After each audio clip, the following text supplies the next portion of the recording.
Step 1, wake up early, gonna rise with the sun. Step 2, get some good, some food in you. Step 3, think real hard about what you wanna be.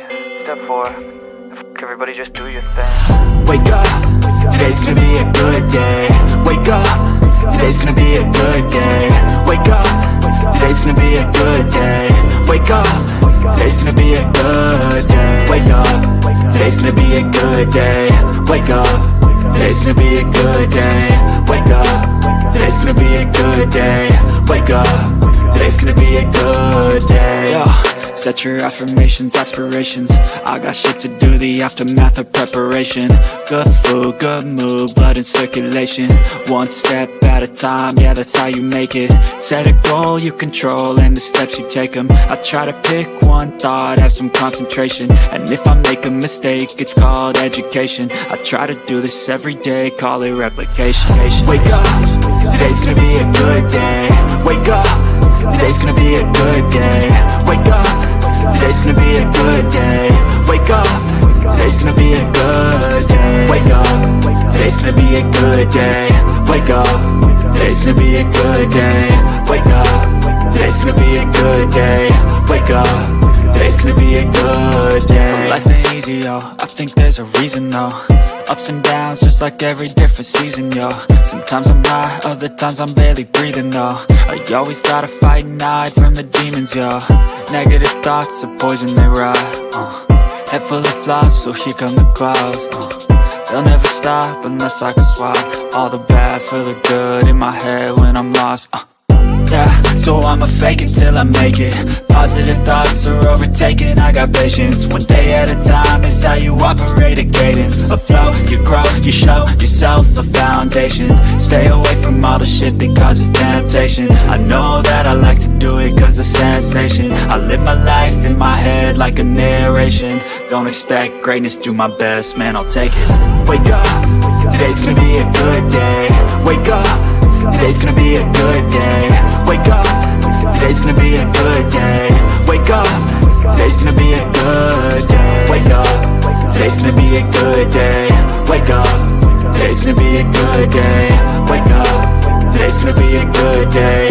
Wake up, today's gonna be a good day. Wake up early, gonna rise with the sun. Step 2, get some good, some food in you. Step 3, think real hard about what you wanna be. Step 4, everybody just do your thing.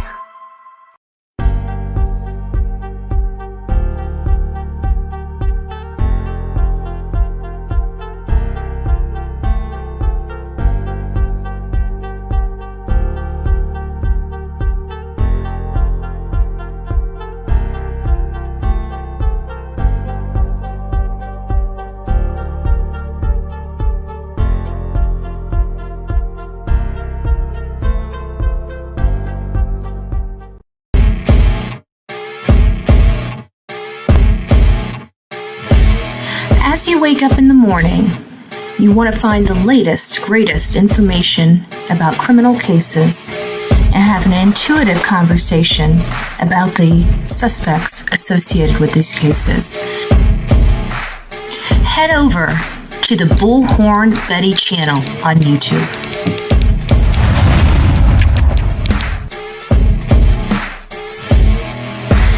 Breaking news right here on the Bullhorn Betty channel. Welcome to the Bullhorn Betty Coffee Club. Enjoy your stay and enjoy your day.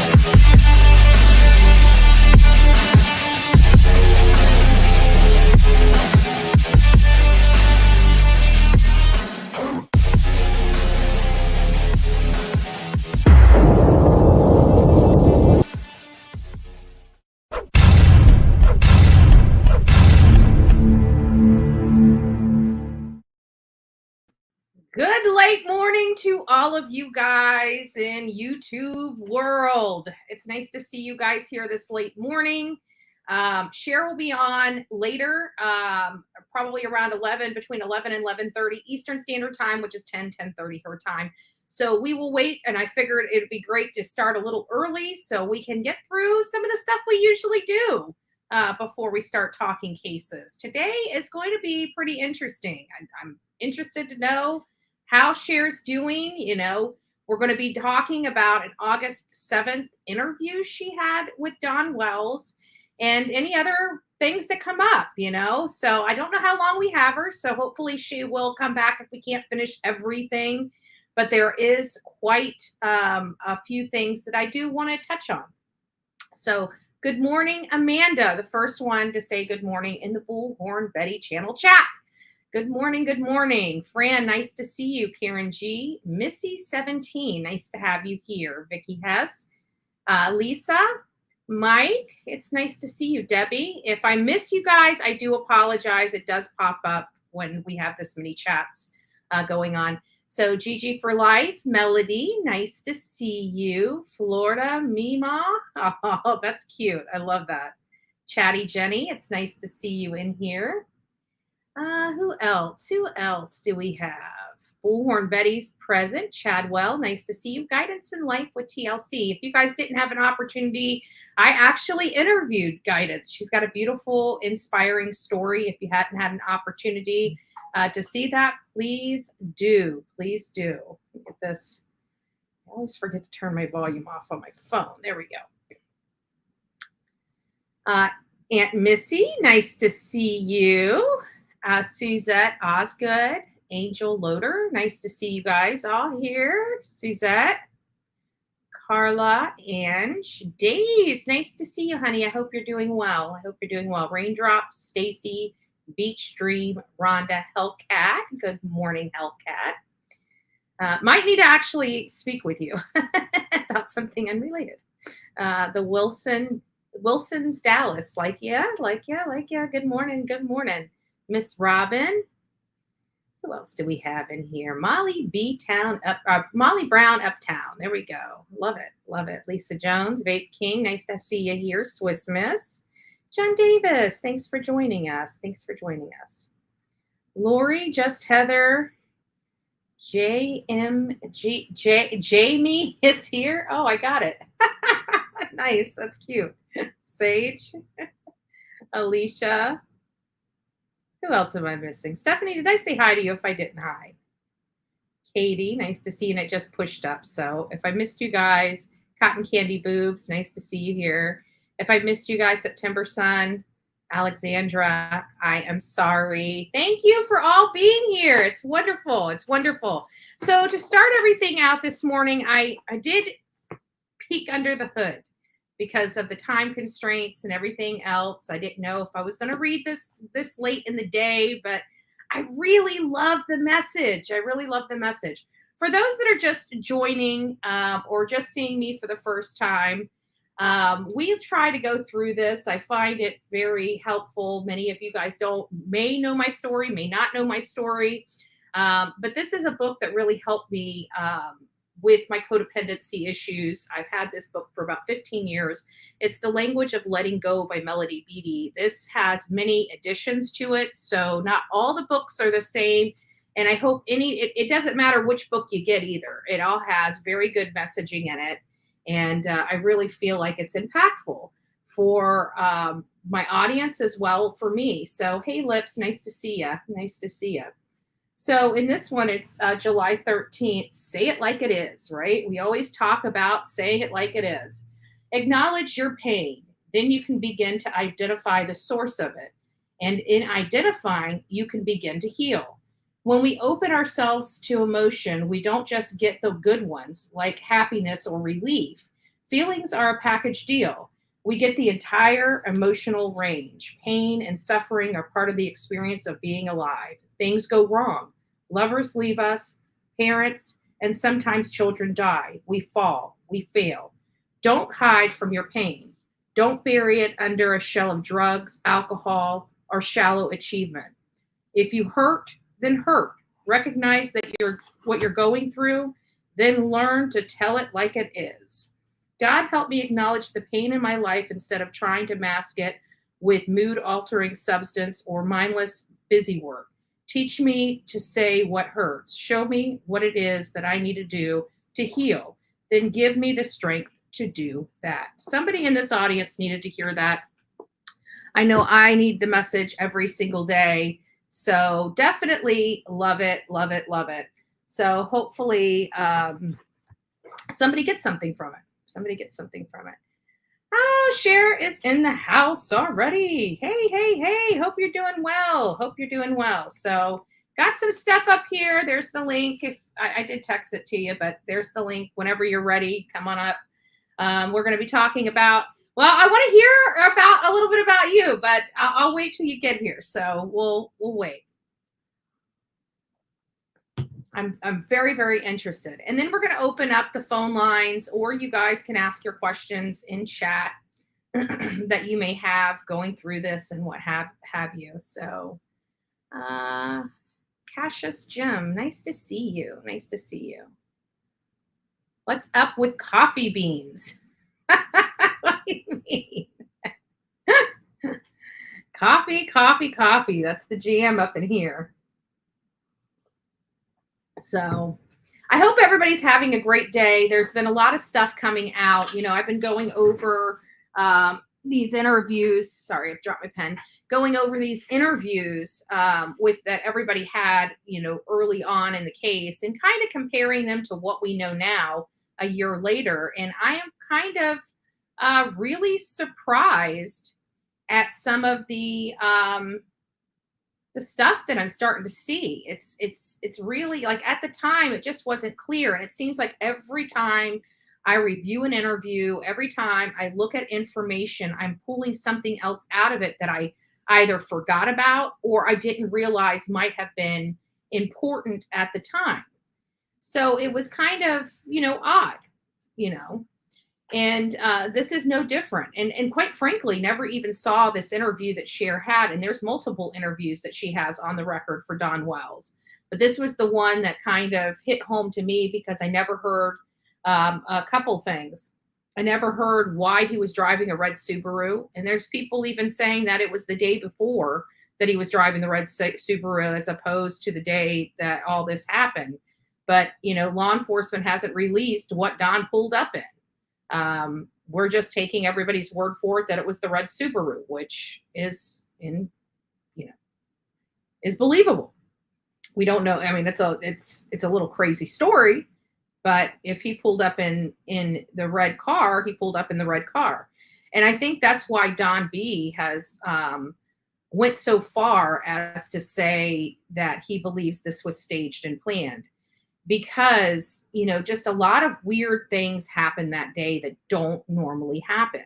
A lot of weird things from the time Don got off work to why they were running all over Kingsport for hours on end, to, you know, all the behavior and information that they were giving us early on in the case, to now we're a year later, they're not cooperating. They're not,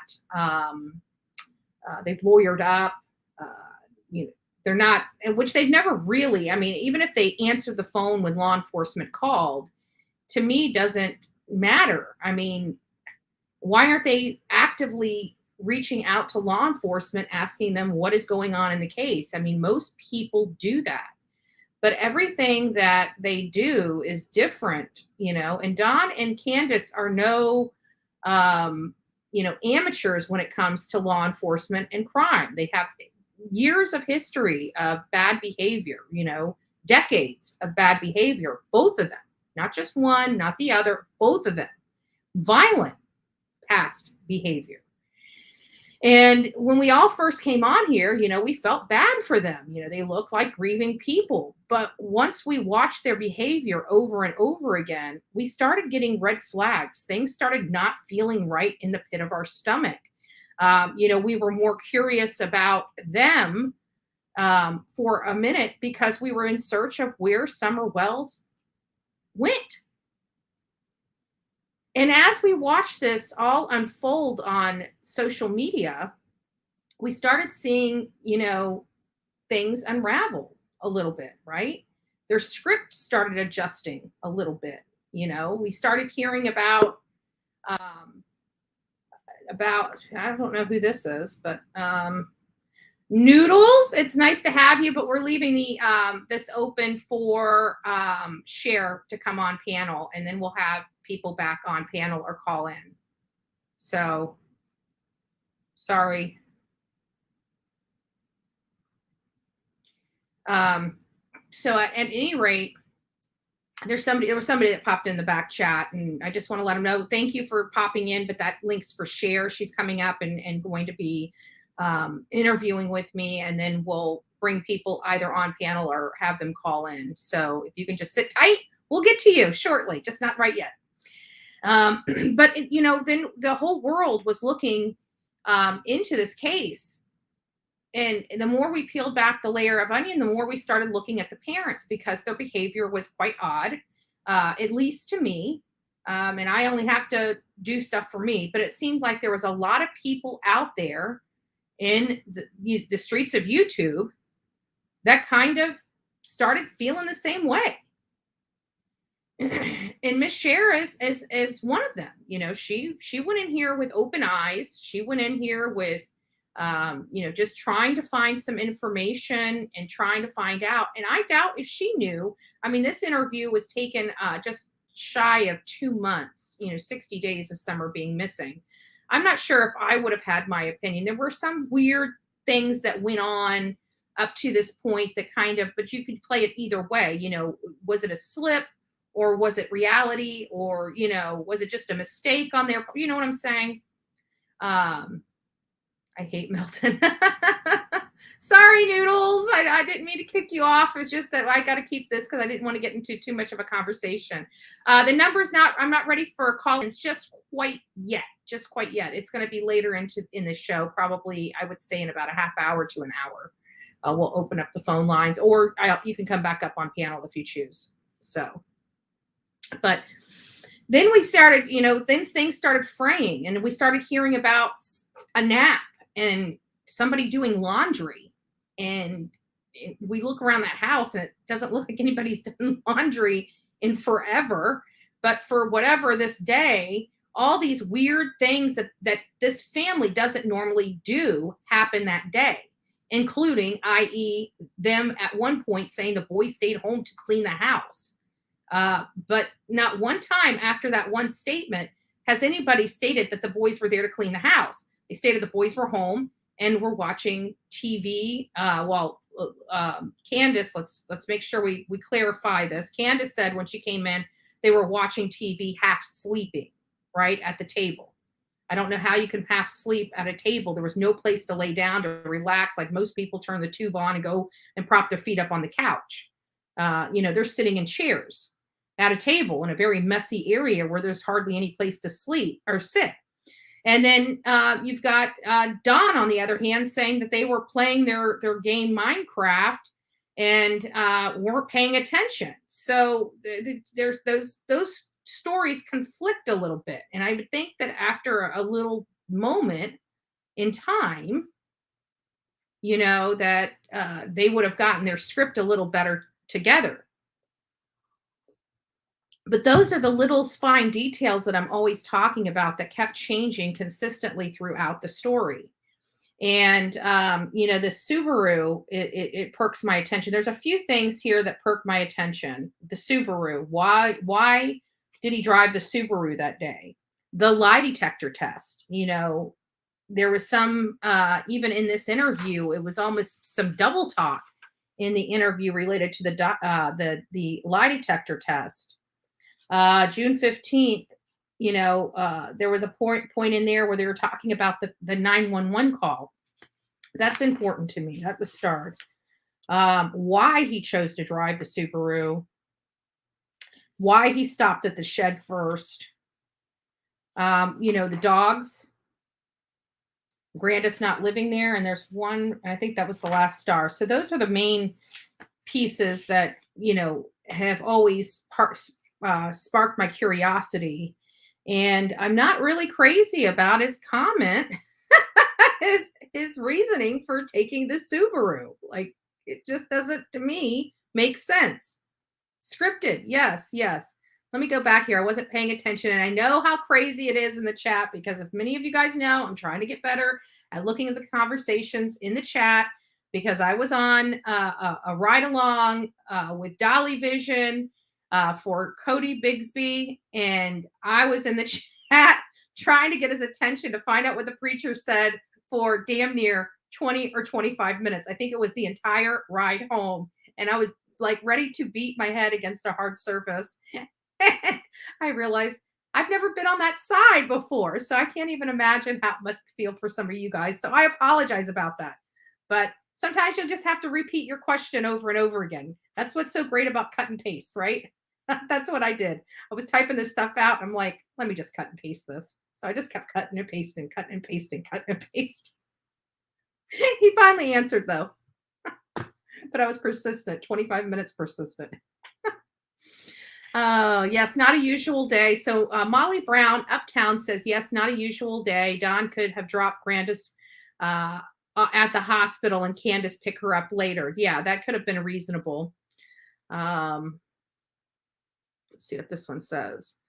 That's so true. They are seasoned professional when it comes to crime. Yeah, and you know what? And that's what I said, early on.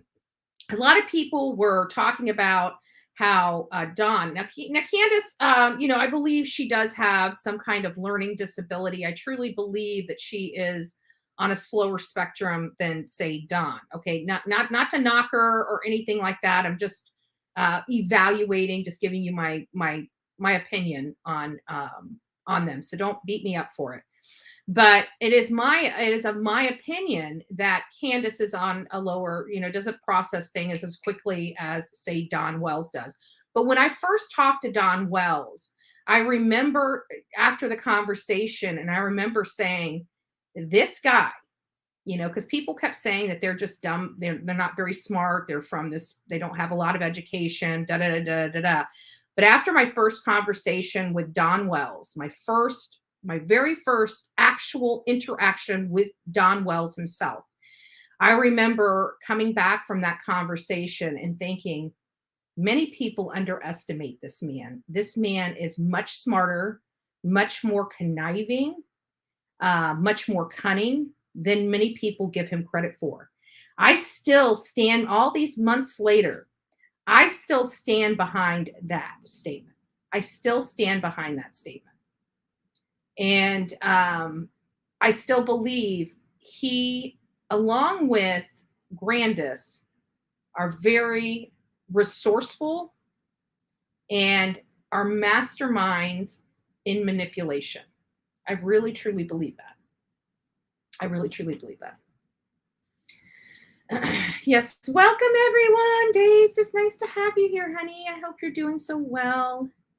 It didn't seem right on the first interview. Yes, there's just something they've never, when you go back and look at all this stuff now, nothing just, it just gives you an odd feeling, just a weird vibe when you go back and look at the stuff. Thank you. So if anyone has any credible information in the disappearance of Summer Wells, please call 1-800-TBI-FINE. Last reported seen was on June 15, 2021, 4 foot, 40 pounds, blonde hair, blue eyes, possibly barefoot. Please contact 1-800-TBI-FIND. I never felt bad for them. Their first interview said it all. Yeah, I actually did. When I heard about it, it was just a fleeting, because I didn't realize, it wasn't really until after Gabby Petito that I started digging into what was going on with our children in this country and the missing and the parents and things like that. It wasn't until after, actually, what really opened my eyes to this stuff was the Summer Wells case. We were advocating for, domestic violence victims and things of that nature. Never did it cross my mind that I would cross over to covering children, because I didn't realize the stuff that's going on in our country. And it's quite scary to me. It's quite scary to me. But I can tell you, when this happened, this was just a few months before we got out, and she disappeared on June 15th. I think I briefly heard about it somewhere in June, the beginning of July. And I had a lot of stuff that I was doing at that time, didn't really pay attention to this case. And then, here and there, I'd get a little notification about this little girl, Summer Wells. There was people reaching out to us on email, TikTok, YouTube, asking us, and Facebook, asking us to please look at the case, please look at the case. And then we reached out to some sponsors, and they said that the backwoods of Tennessee were entirely too dangerous, and they did not want to sponsor us to go to Tennessee to check out on this case because they were concerned for our safety. And we pooled resources together and went out there the first trip. And then we also had invited, MGL. Many of you guys know we were trying to formulate Heels on the Ground and, really make an effort, a concerted effort to start really helping young children and missing children exclusively with that, initiative. Long story short, we are here all these months later. Nothing has happened with Summer Wells. She has vanished. We have not heard from her. We haven't heard anything about her. And when we started going back to these interviews, we did start seeing some changes in that script. We started hearing some details that weren't there at first, and we kept wondering, where did that detail come from, and why did that detail surface?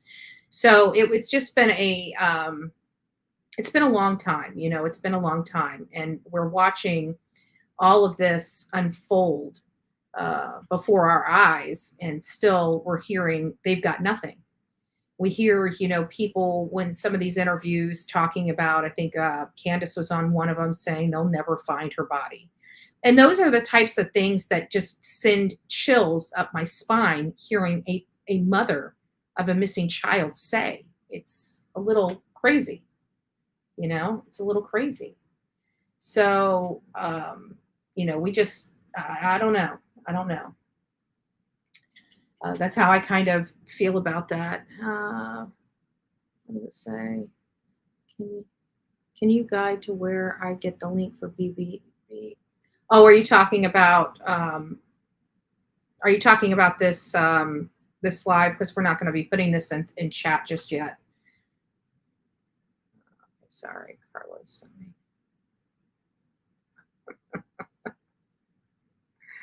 Oh, Lord. Okay, not for nothing. Let's see what Pebbles says. Not for nothing, but the first interview, Candace looks like she really didn't know nothing. But after all of her shows she put on, now I know she has something to do with this. Yeah. It was her behavior too that was a red flag for me, personally speaking. It was it was her behavior on that first WJHL interview that I'm like, what is wrong with them? She's just not really talking, not being emotional, just stone face, and I'm just like, who would be this blitzed when their child is missing? You would think that they would be so busy trying to find her that they wouldn't have time to use substances. And I could tell she appeared to be on something. I mean, that doesn't take a rocket science. Yeah, you are not lying. You're not lying. And many people have said that too, Kim, that he just seems really creepy. And, he does. And he's so, it's like he tries entirely too hard to fly under the radar, to be in such a high profile case, be considered, or at least touts himself as the Wells media manager, and doesn't talk to media, won't talk to media, just wants to be flying under the radar, I guess would be the best way to say it. So I don't know. I just think I think you're right about that. He is kind of creepy. So it's kind of creepy. That the boys are supposed to be with Dawn. And that's another point of contention. I actually have a video that's sitting in ready. I was going to drop it after this live about that very thing, about the fact that he states, Don keeps saying that the boys did not go to work with him that day.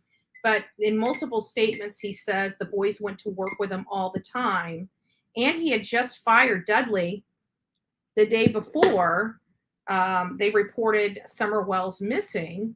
So it makes you wonder, did those boys go? Because, it's still, I'm still not confident he wasn't home at the time she disappeared. I'm not confident about that for a variety of reasons, including the fact that he keeps slipping up and saying the last time we saw her. I mean, I can see it happening by accident 1 or 2 times, but he has said that multiple times.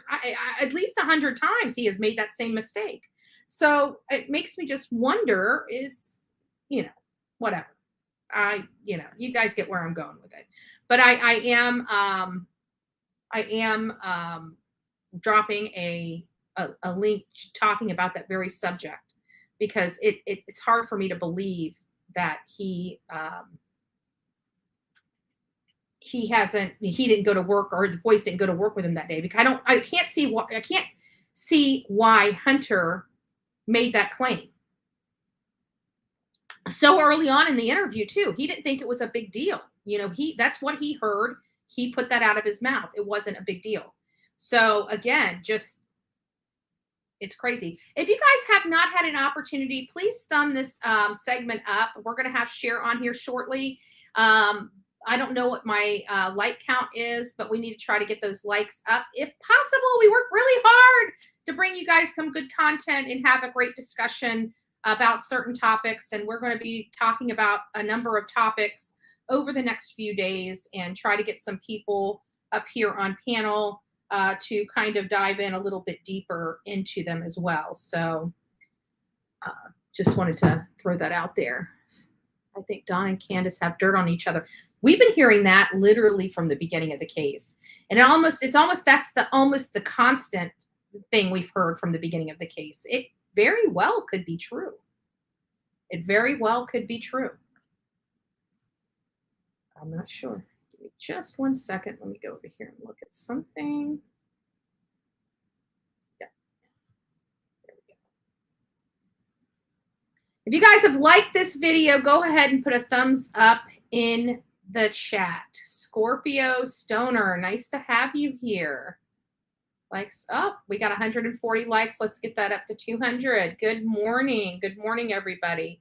Why are Donald, Candace arrested? I think you meant to say, why aren't they arrested? Your guess is as good as mine. Your guess is as good as mine. It's frustrating. Oh, thank you guys. Thank you for showing the love. It's frustrating. I think it's frustrating for all of us to watch her out there and just live her life. Live her life like nothing happened. And we hear her over and over again, at least in more recent YouTubes, how she just wants to get her life back to normal. You don't get your life back to normal when you miss a child, when a child goes missing. Most parents' lives stop. They stop. I guess I'm confused. I don't understand that. Get your life back to normal. I don't get it. I don't get it. How do we get our life back to normal?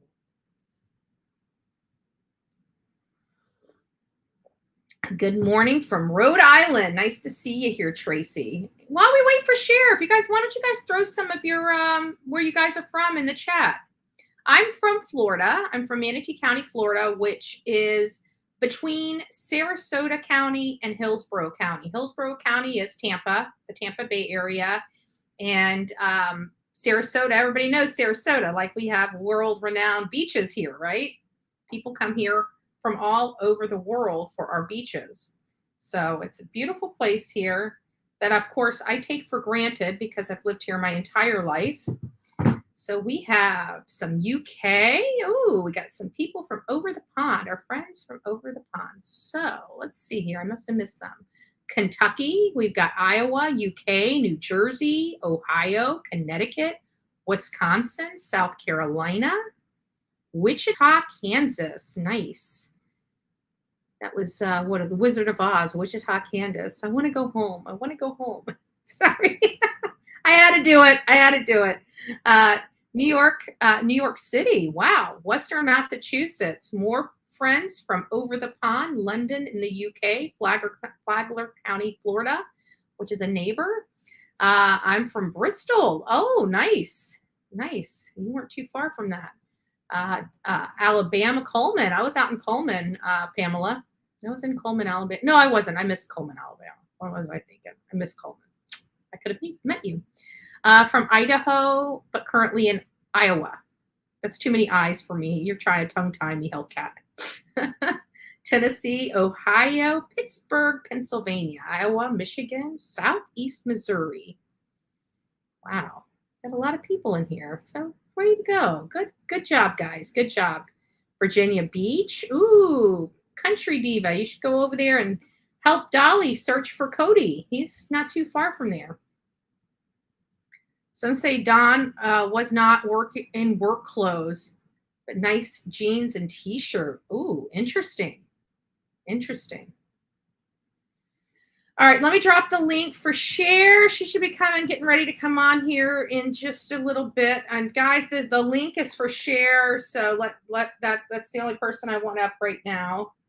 Georgia, go Dogs, she says. Polk County, Texas. If I missed you guys, I'm sorry. Jessica says, I feel like TBI haven't arrested because they are letting them do normal behavior so they can catch them in the act. And I know the investigator states they have attorneys because he's deflecting. Good point. Good point. But I would think after a year of trying to catch them, if you haven't caught them in a year, I think that, like, just me personally, I want to see them behind bars. I don't want to see them walking around and buying groceries when I think they did horrible, despicable things to their children, right? But then the flip side of that is there's no proof that we've seen that they've done despicable things to their children. I say that's not true.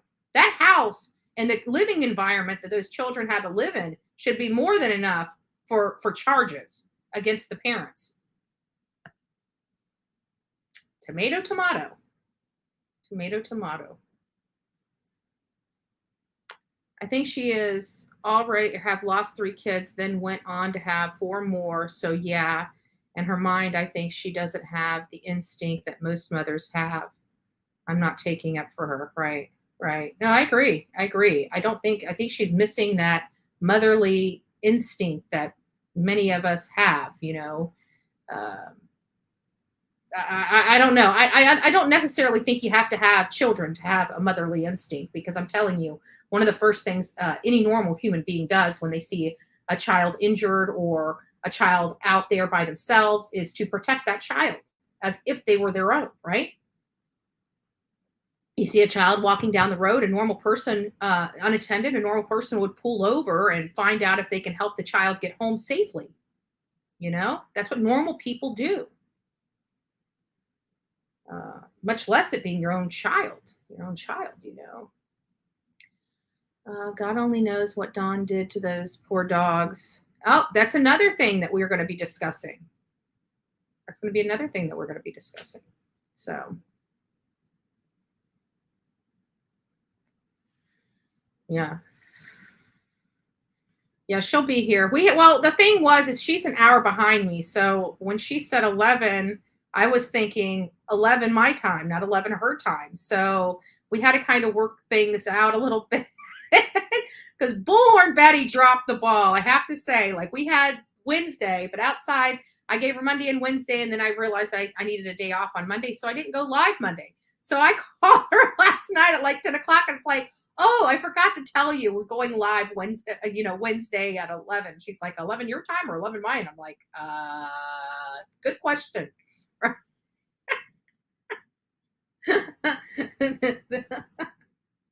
Poor Cher. And I'm like, I'm so sorry. I don't know where my brain is. You know, I was doing all those videos yesterday. I was, just doing some research, watching this, watching that. And I forgot all about letting Cher know the plan, right? Poor girl. But that's okay. She still agreed. That's why it's kind of one of those things. She's going to be working in here somewhere at some point, because Bullhorn Betty dropped the ball a little bit and didn't let her know until, like, I don't know. I don't even know what time it was. Hold on, let me look up what time it was. By the way, Cher, you're coming on panel tomorrow. I forgot to tell you. But can you be there at this time? I felt bad. And I couldn't do anything but laugh, right? That's all I could do was laugh because it's my fault, even if she couldn't come. So it was at 9:43. Is what I wrote. I said, if you'd like to come between that or after, I had a typo. That'll be great. I almost forgot to tell you, laugh out loud. I'm sorry. I don't know where my head is these days. Let me know if something came up. Thanks. Tell everybody on YouTube yesterday, Cher's coming. She's going to hang out with us for a little bit and talk about this. And then I'm telling her at a 9:45 last night, oh, by the way, oops.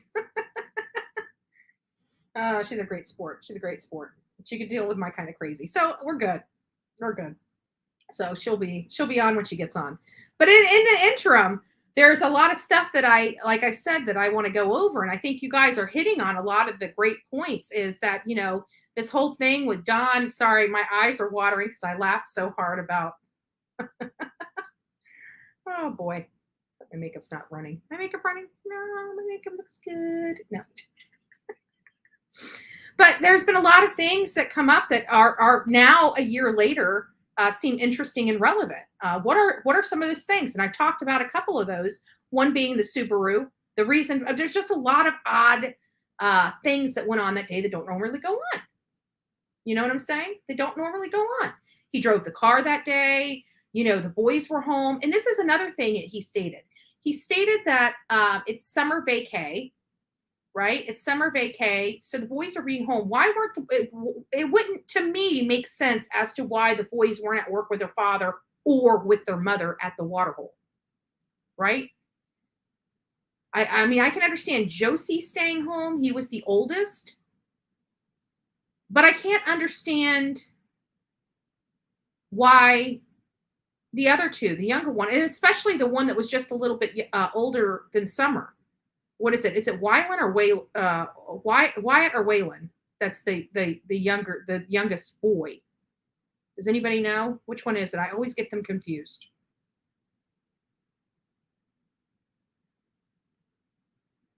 Wyatt Don. Oh, great question. I have no idea.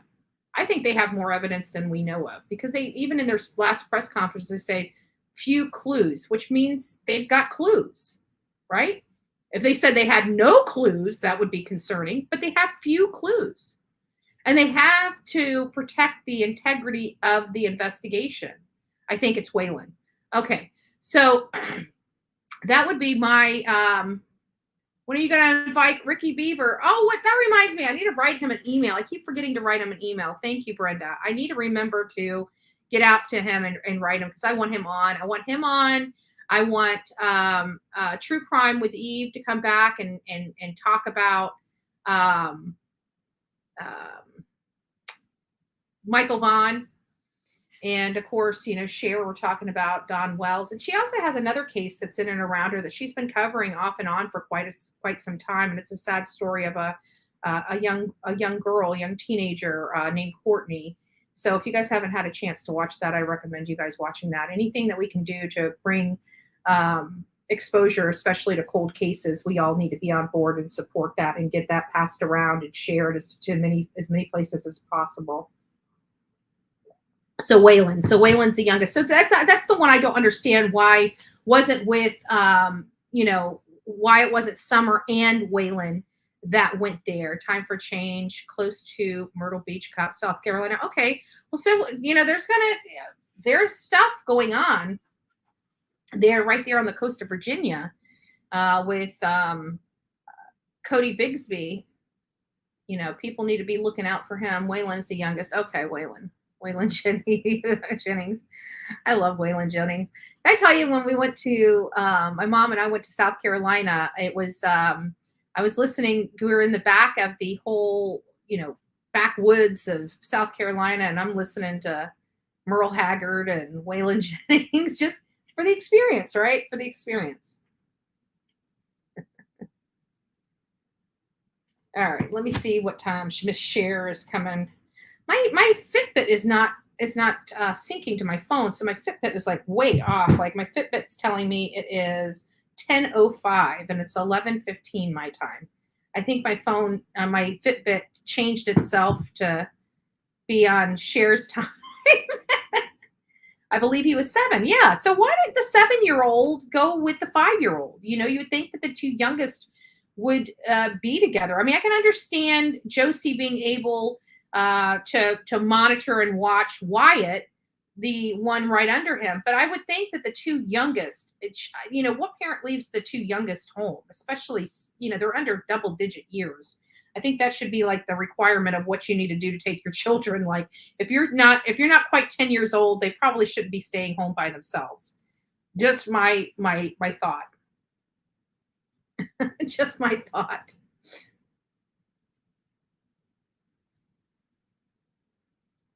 Where is...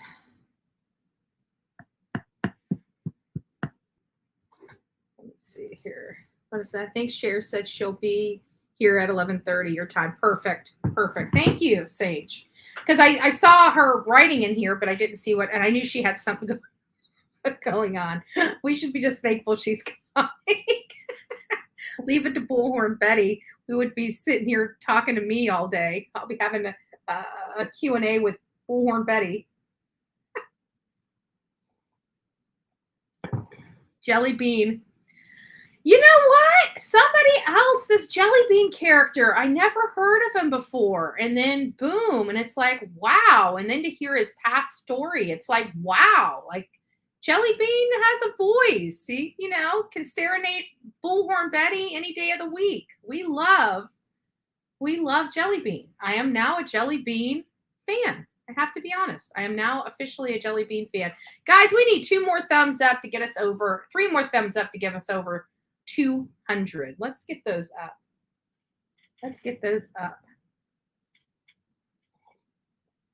There was room to ride in vehicle with 5 people. Yeah, I don't understand why they didn't take the car so more people could go.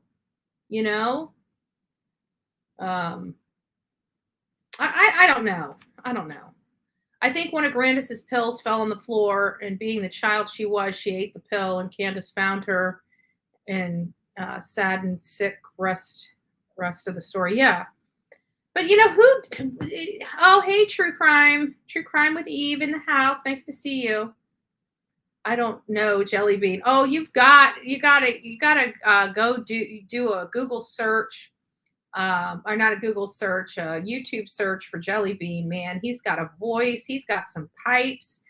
You know, he went from thug, you know, to appearing to do pretty good for himself. I'll say that. Doing pretty good for himself. So, good morning, Joe. Nice to see you. I don't even eat jelly beans, but I'll check him out. You got to check him out. I mean, he's pretty good. I have to be honest with you. He, like I said, I heard one song. He melted Bullhorn Betty's heart. He can serenade me anytime he wants, right? He can serenade me anytime he wants. I just hit it. Jelly Bean's great. See, you're missing out. If you guys haven't, our Jelly Roll, not Jelly Bean. Everybody started saying Jelly Bean. I went there. Jelly Roll. Everybody, if you haven't seen Jelly Roll, you've got to go watch him. Very good music. You guys need to go listen to him. Now, trust me, if I'm telling you he can serenade my heart, he can serenade yours. Oh, yeah, Jelly Roll, not Jelly Bean. Thank you. You know what? From Jelly Roll to Jelly Bean, back to Jelly Roll. I have to be honest, guys. He looks like a Jelly Roll. I love him. Big guy, though. You know, the bigger you are, the probably the sweeter you are, right? I know some of the meanest looking people in the world, and they're like big teddy bears. They're just huge, huge teddy bears. Jelly rolls are delicious. Amy, you're funny. Maybe one day I'll do a hit song thing on here. You know, it would be one of those when we don't really have anything to do. I don't really care if it's monetized or not monetized. We'll go ahead and put some copyright stuff on here and have some fun, right? I'm dying laughing, Steph says. And I'm not talking about the rap song Jelly Roll. Let me see your jelly. I don't know. Probably not even the right song, right?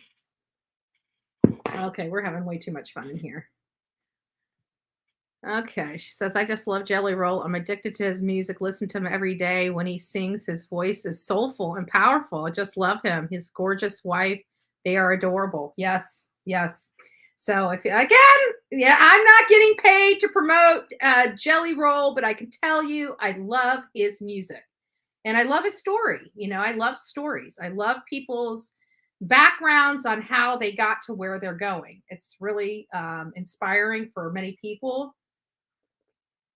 He's not another one that's on the Second Chance Express, right? Everybody deserves a second chance at life. You know, in life, people as human beings make mistakes.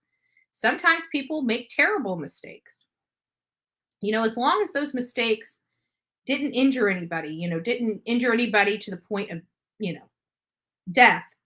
I think anybody, you know, if you mess with kids, you know, you're violent, you essay, you know, that kind of stuff, I think you need to be thrown away and the key needs to be taken and thrown into a river. Like you should never get out. But there are other people that make terrible mistakes that don't, you know, injure people or don't injure people badly, you know, financially or otherwise, not necessarily physically injure. I'm just talking about injure in general. I think people should have a second chance. I think there should be a second chance. Their life is not over. And if you really believe that there is, you can change your life and you can put one foot back in front of the other and pull yourself up by your bootstrap, I think everybody should have a second chance in life. I really do. Third or fourth, yeah, maybe pushing it a little bit. Might be pushing it a little bit. Looks like we got a lot of people that are a Jelly Roll fan, and we got Ryan Upchurch fans in here. Oops. Ryan Upchurch fans in here. So Tootsie Roll, yes. Oh, Lord have mercy. All right, guys. Cher is ready to come on up. So we're going to have a nice little chit chat. If you guys stuck around hear from Cher, she'll be here shortly. Yay! Now we just have a lot of talking about. Yes, be Betty fan. Love it. Up. Don't be telling my story. I heard he's married, right? You guys just told me Jelly Roll's married. But he can serenade my heart anytime.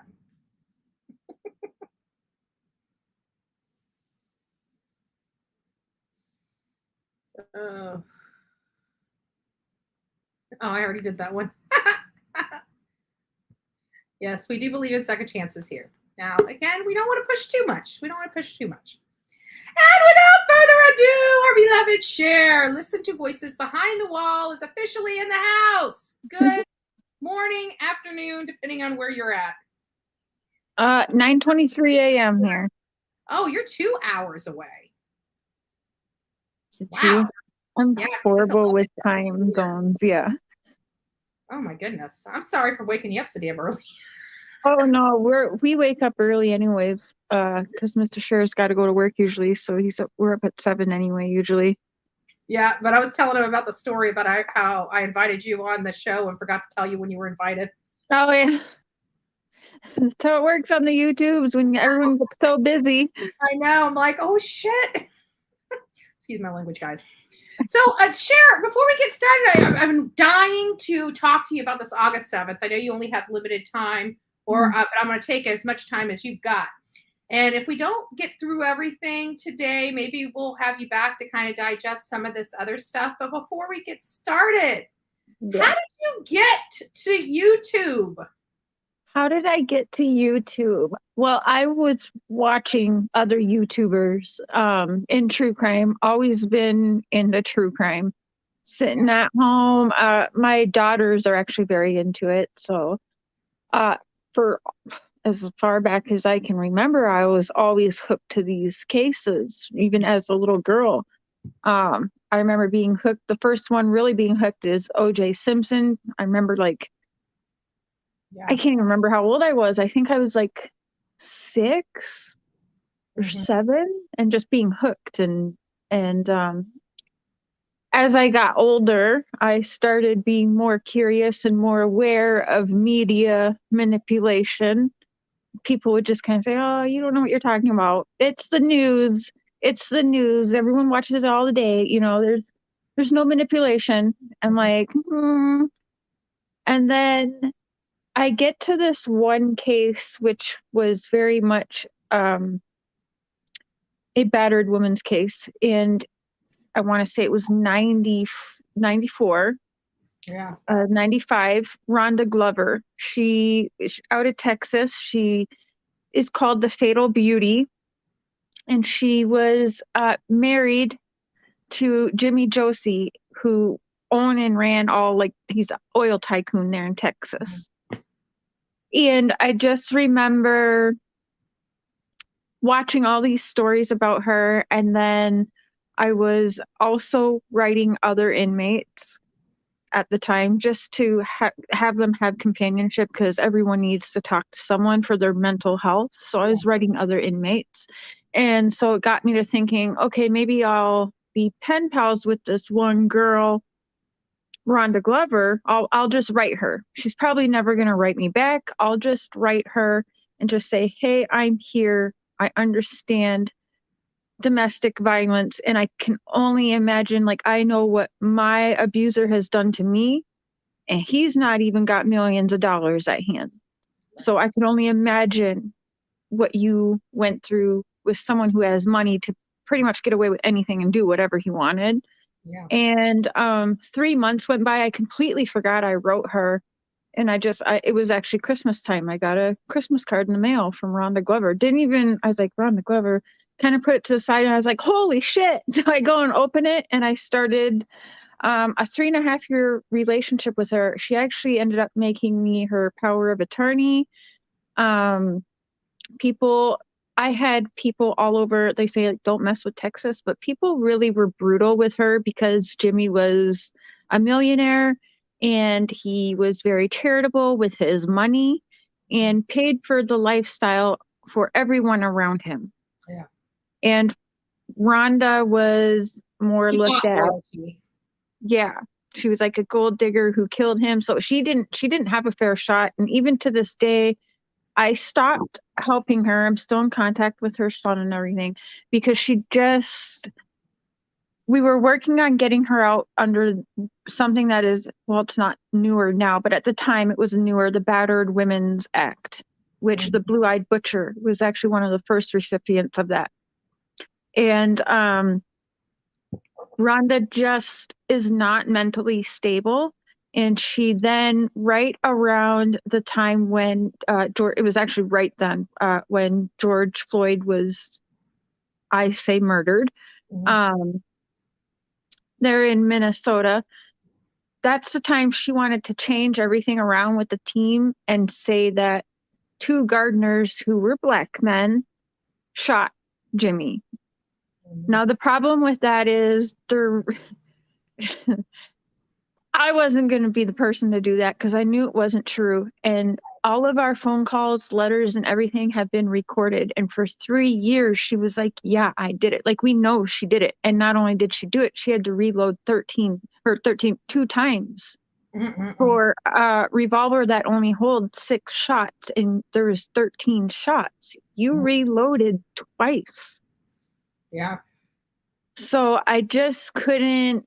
I was never going to lie to help somebody. And so I there was a little bit of a blowout near the end, because I said, I'm not going to go blame this on 2 Black men that were gardening. It wasn't. There's 3 years of you admitting to you doing this, and why? Right. So you were abused. You weren't mentally thinking properly. There's doctor notes. She was on a deadly cocktail of multiple drugs that I took to my personal doctor. And he said he wouldn't prescribe me 2, let alone all 4 of those things together, like trazodone and a bunch of anti-psychs. And the doctor was friends with Jimmy. So there's a whole big mess. In the end, I had people who did reviews making her look bad, people who wrote books, even old attorneys willing to switch everything they said about her in 94. She had a really good shot at early parole for battered women syndrome, but she last minute decided she's not mentally stable. I still, like, I'm not mad at her. I just don't think she's mentally stable, and I'm still on the side of her son, where the son thinks she should be where she's at, or I think more of a mental institution, to be quite honest. But yeah, that's how I started.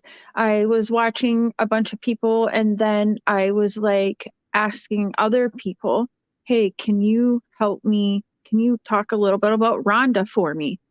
So I went around the community just asking people, hey, like, I'll come on, I'll share some letters no one else had. Like, I'll give you, can you guys just do one story about Rhonda, trying to get Rhonda's name back out there, because she's no longer, and hasn't been for many, many years, a high profile case, right? Nobody knows her name. So a lot of people were like, yeah, I can do that, but you should start your own platform. You have a lot of content. You should start your own platform. And I was like, nah, there's no way. At the time with my janky teeth and everything, I was like, nah, I can't do that. And then finally, no, everyone just kept saying, start your own platform. They would not take my Rhonda stuff, or they just thought I was crazy. I don't know. That's why I try to talk to a lot of people who do send me stuff. I do look at it, because I felt kind of like, well, you guys are assholes, a little bit defeated, like, I've been supporting you guys for all this time, and you won't just say her name for me, get her name out there. So again, if you want a job done right, you do it yourself.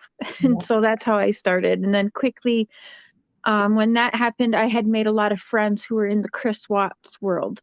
And so when me and Rhonda started butting heads on, okay, I can't be, and actually her whole team left her because it was just that crazy. So that fell apart. I just was friendly and looking into, very curious, of the Chris Watts case. So I started peeking around. I was like, okay, well, I can just hear what everyone's telling me, or I can reach out myself. That's how I like to do.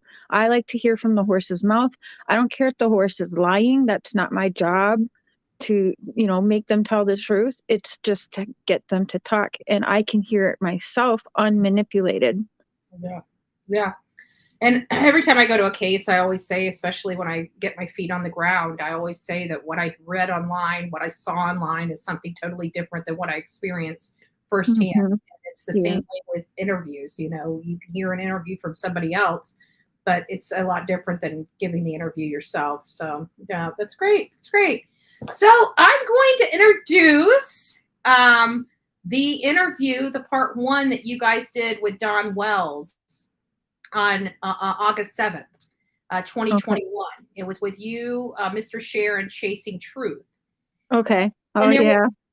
There was a lot of stuff on here, and I've got a couple things starred. So I think instead of just playing it through and talking about certain things, which kind of sucks because there's one spot in here that I forgot to jot down, and I can't remember if it's at the beginning or in the middle or at the end, and it's where Don Wells says that he doesn't know where somebody could sell a kid on this interview.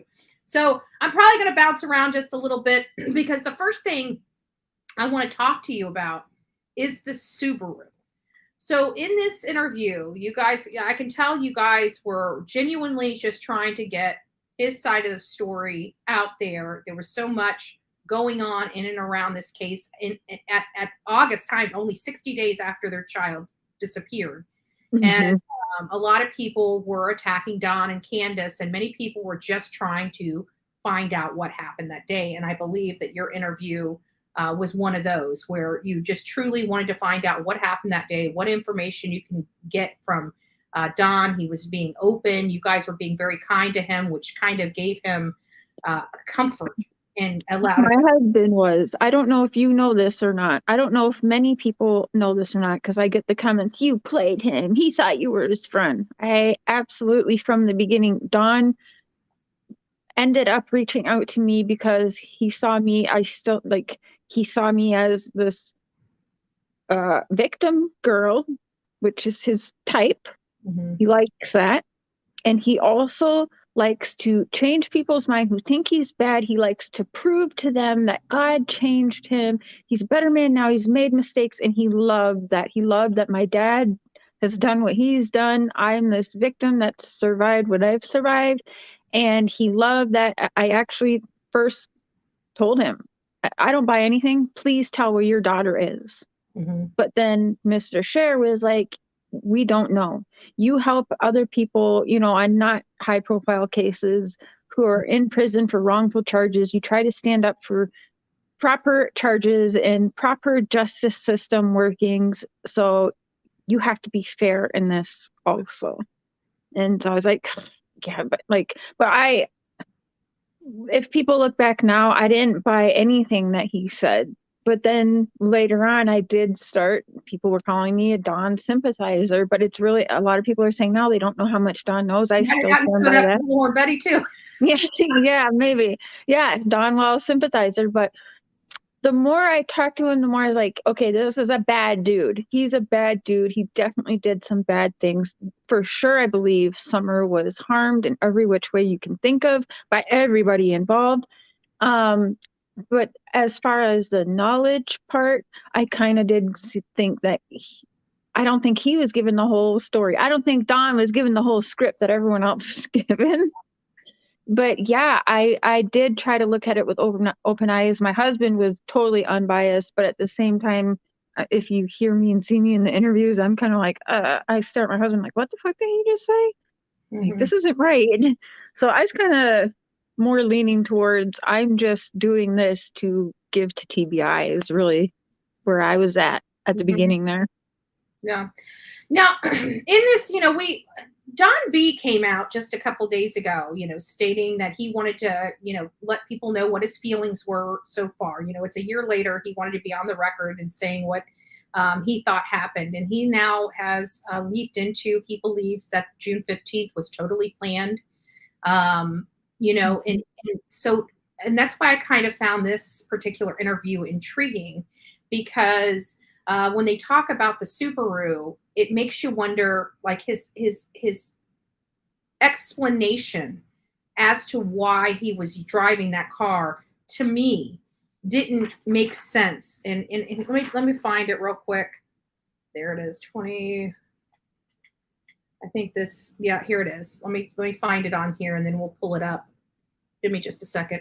It's your video. Let's see, where is it? 2420. Okay. I can't see chat, guys, but hello, everyone. Yeah, she can't. It's hard when you're on StreamYard. You don't get to see the chat. You just get to see us. So I'll start reading some questions here in just a minute. So let me just pull this in real quick. So here's where he's going to be talking about the Subaru. Are wondering, why did you choose to drive the Subaru that day? Why not your work?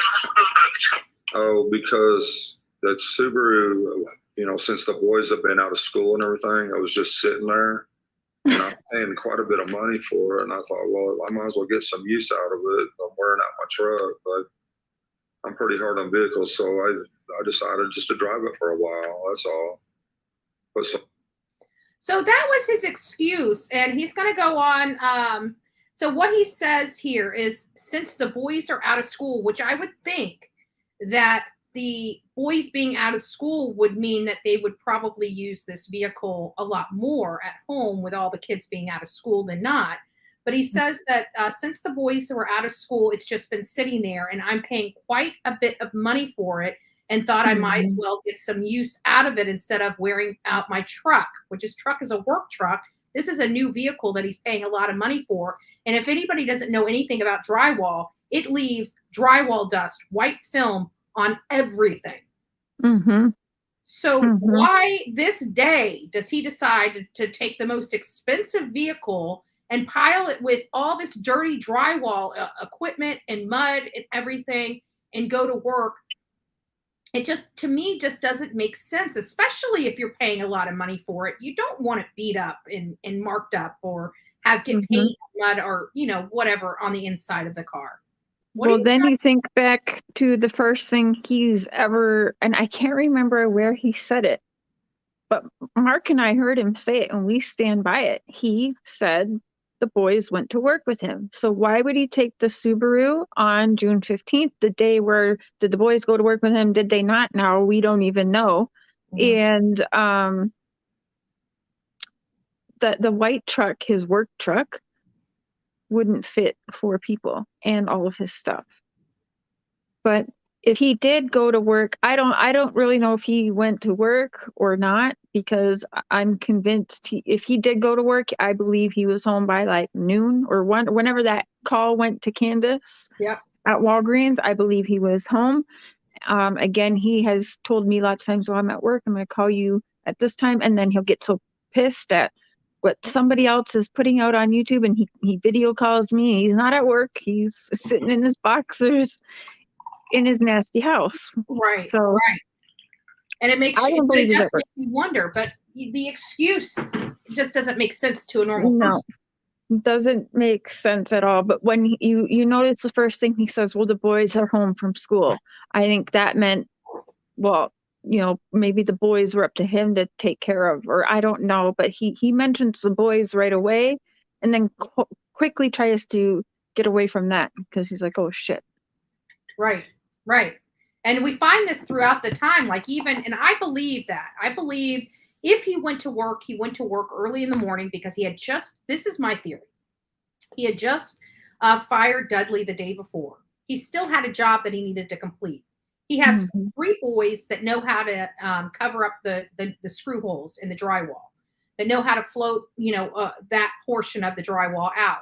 So if he's down 1 person and 3 young kids could at least equal 1 person, I see him possibly taking those kids to work. And not only that, but why would Hunter lie about that very specific? Like, he had no reason to throw that in there for any purpose. It's because he was told that from somebody.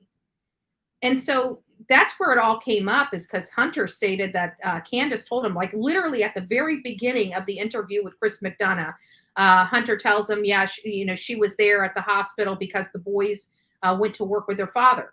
That came out so natural and so organic that I didn't get a hint of deception. So that means Hunter was told that. Whether the boys went to work with him or not, Hunter was told that too, from Candace told him that. And I believe she did.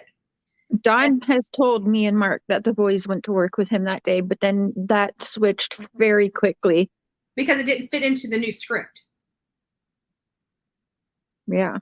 Because then, how is Candace going to explain coming home and having the boys help her with the groceries if Dawn was supposed to be at work? It didn't fit the script. They screwed up. And they had to go back. And I saw on the behavior panel where Dawn actually admitted to the 2 guys that were there interviewing him from the behavior panel. Him specifically said, well, law enforcement has had to come back to me several times, or had to come back to us several times because our timeline's not adding up. Yeah.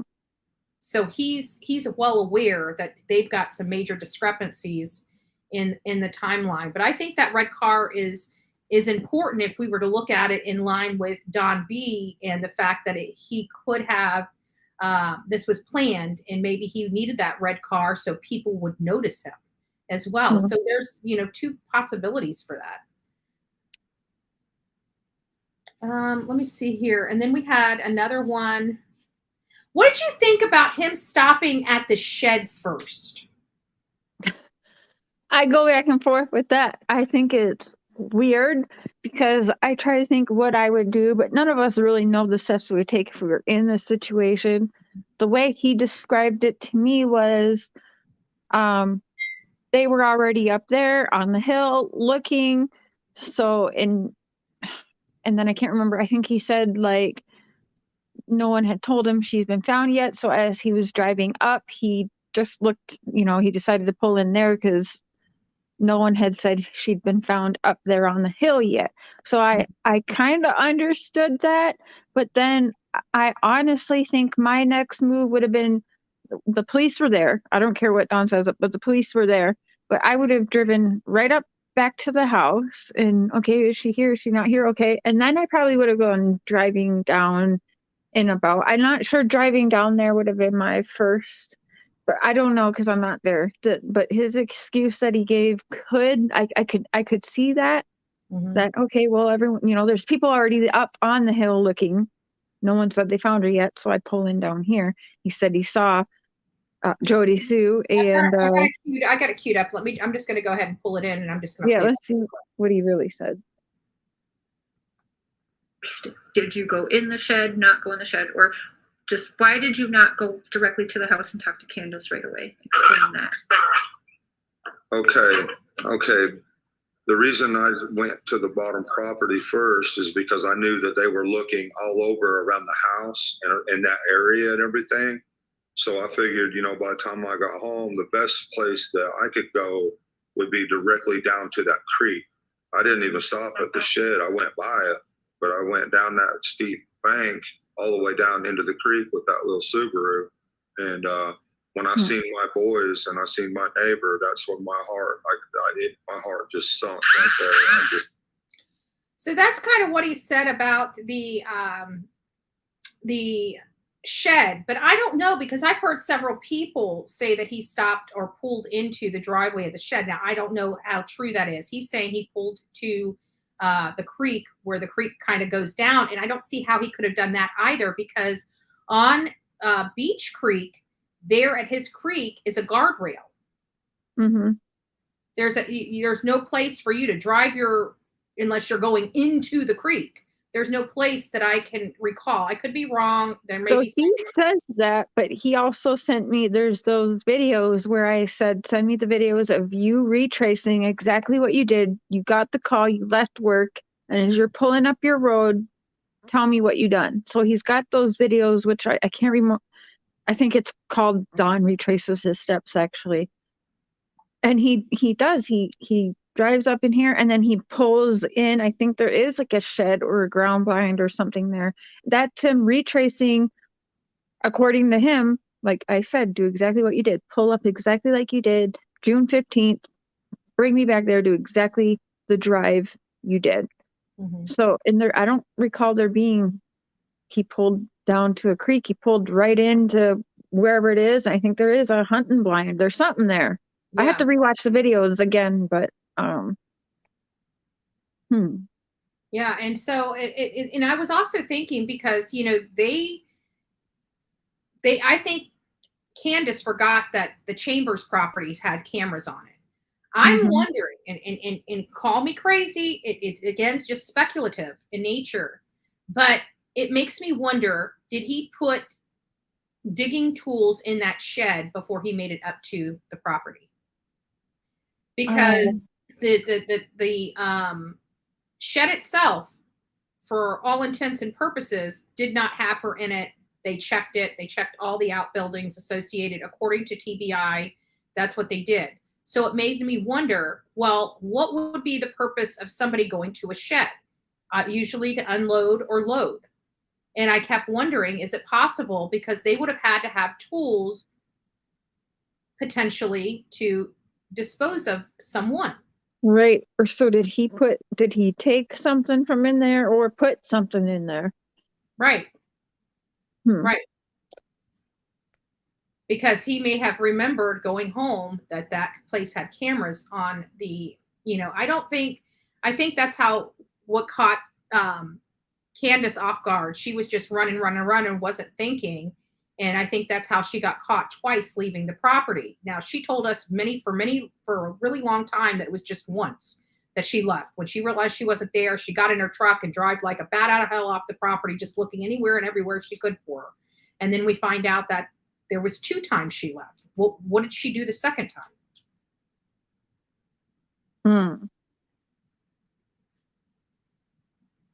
Yeah. Just peculiar behavior. Just very peculiar behavior. So he basically said, I went down to the bottom because he knew that they were looking in the house, and he figured the best place he could go from that time from the home was to the creek. He said he didn't stop at the shed. He went by it to the steep bank off the creek. That's what I wrote down. And then another weird coincidence. So now we have, Don Wells taking a car that he doesn't usually take to work. We don't know if the boys went to work with him or didn't go to work with him because we have conflicting statements there. We have conflicting statements as to, whether he stopped at that shed or went directly to the creek to search for Summer, which I say is a little odd because I remember that guardrail being there and I don't know where he would have pulled off. Now we're coming to another weird coincidence related to this, and that's the dogs. Mm. He states in this interview that the dogs were not there. That, all these dogs that they have that they've been feeding, he tries to say they're stray, that all his good dogs were taken by other people and their crap dogs are left in their place.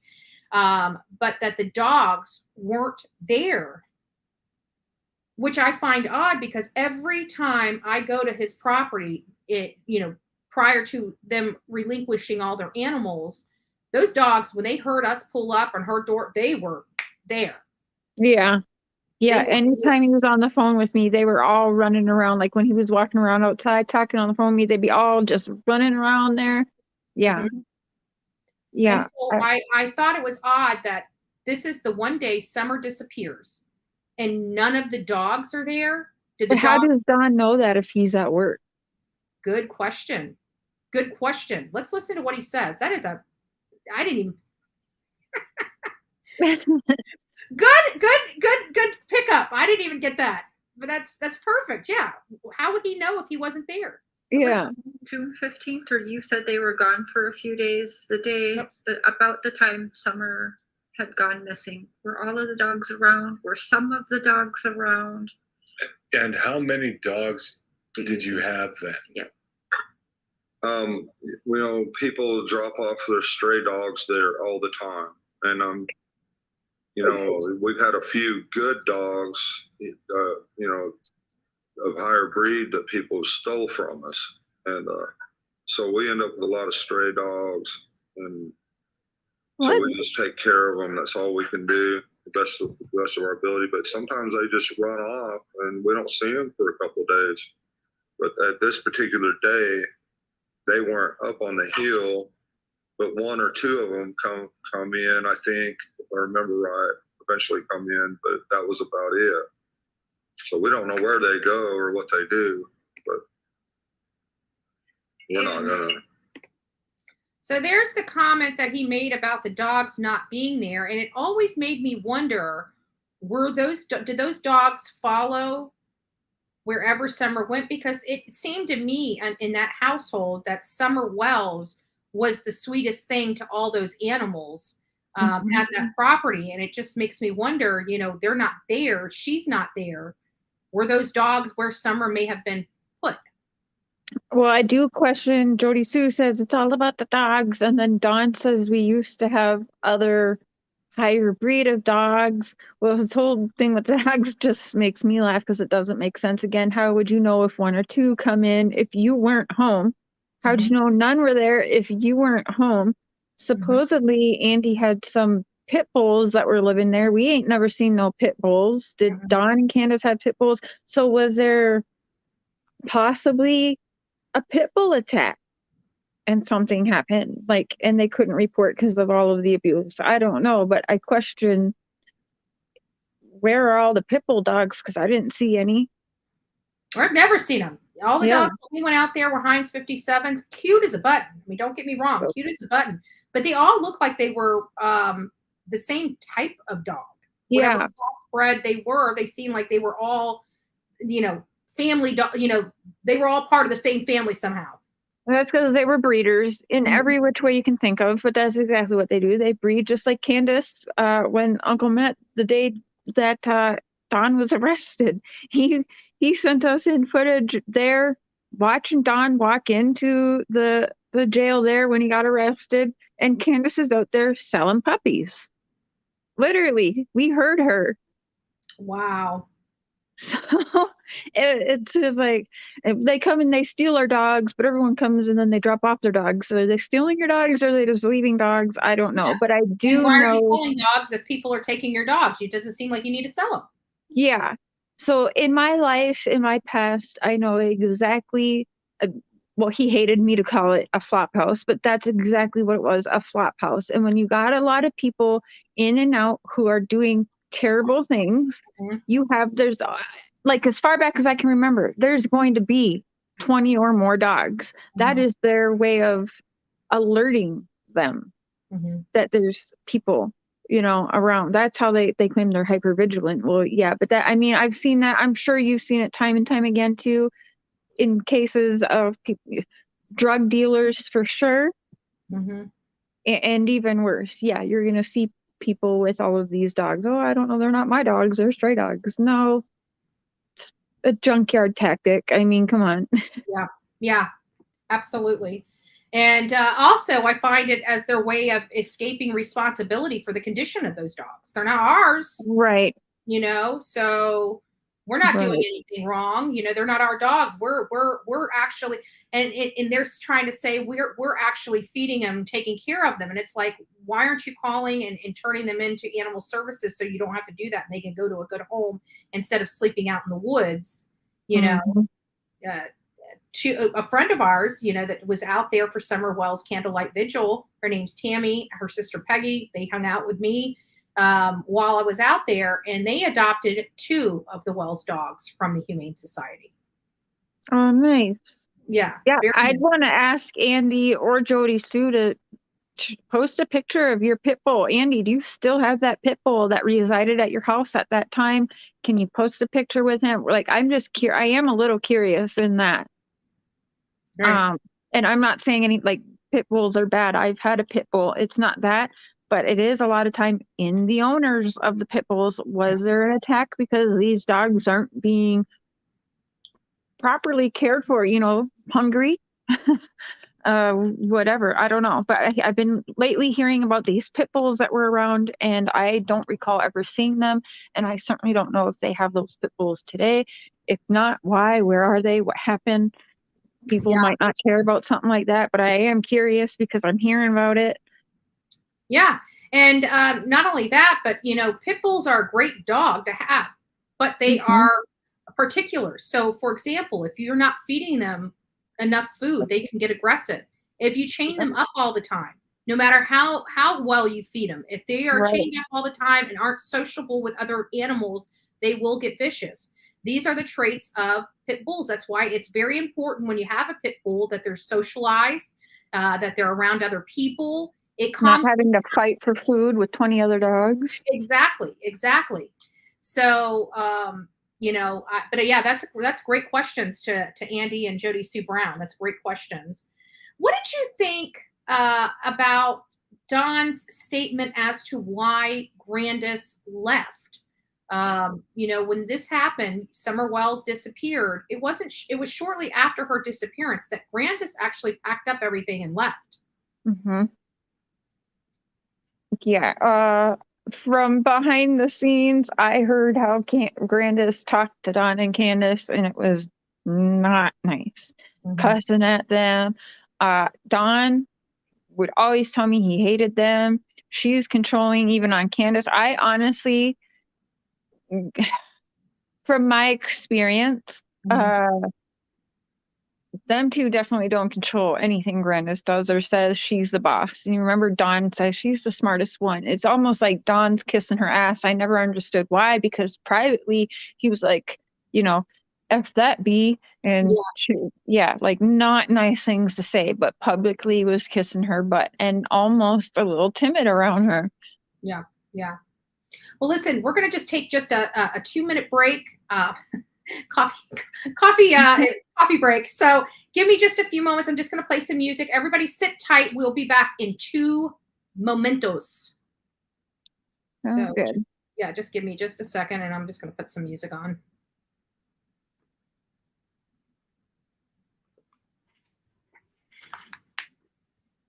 But if I lay down and I play dead and I stay dead, maybe you'll get sick of being the monster out of my head, under my bed, thinking something out of my nightmares, sitting right there. But if I lay down and I play dead and I stay dead, then will you get bored of killing me? Silhouettes of you are like a dawn. Never really know just what you want. With you, I don't ever feel calm. I can feel the sweat inside my palm. Play with me like cats and a string. You don't understand the pain it brings. You don't ever wanna give me wings. You don't ever wanna set me free. You know I'm addicted to you, and it's twisted you've been gifted with the evil voodoo. Got me coming back for more, even when I've been screwed. Dolls full of pins, pierce my heart straight through. I got issues in my head, I like you. Sorry, guys. I couldn't help it anymore. I had to use the back. Oh, Cher just dropped off. Oh, there she is. I couldn't help it anymore. I have a whole pot of coffee. Needed a break. Can I just say, Alicia saying, out of all breeds, why would I say pit bull attack? Of all breeds of dogs attack?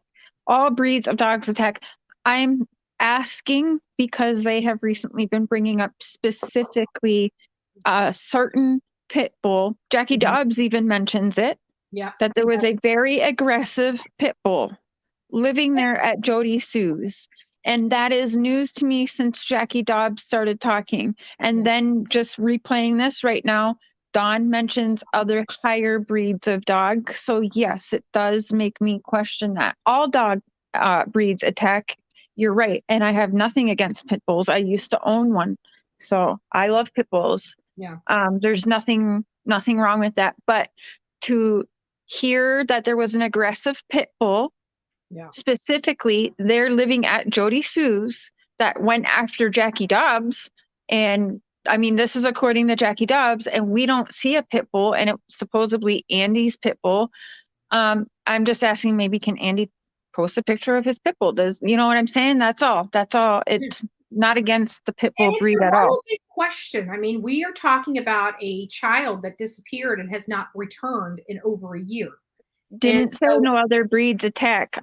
But we are seeing the other dogs. But what we aren't seeing is the pit bull we're hearing about. So I guess just be angry all you want. I'm saying what I'm saying. I stand by it. Yeah. And we're not shaming pit bulls. I just like Cher, I have been a pit bull owner myself. Actually, 90% of every dog that I had when I was younger was a pit bull. Or a pit bull mix, a breed of pit bull. Every pit bulls. Yeah, every dog. My mom and dad, that they just lost Yogi just a month or so ago. Their dogs were pit bull breeds. So we're not saying, but we're having a realistic conversation about the breed. They're great dogs, but they do have certain things that if those needs are not met, they could be very vicious. And I had a dog here that attacked another little small dog that he had played with forever and was, being a little more aggressive. When I moved here, he didn't know how to handle it. And he ended up getting aggressive with the grandchildren, getting aggressive with other animals. And we had to, it is what it is. But it is real. It is a realistic possibility when you're dealing with dogs, and any dog. But they had a pit bull that was known to be aggressive. And so it is a relevant point.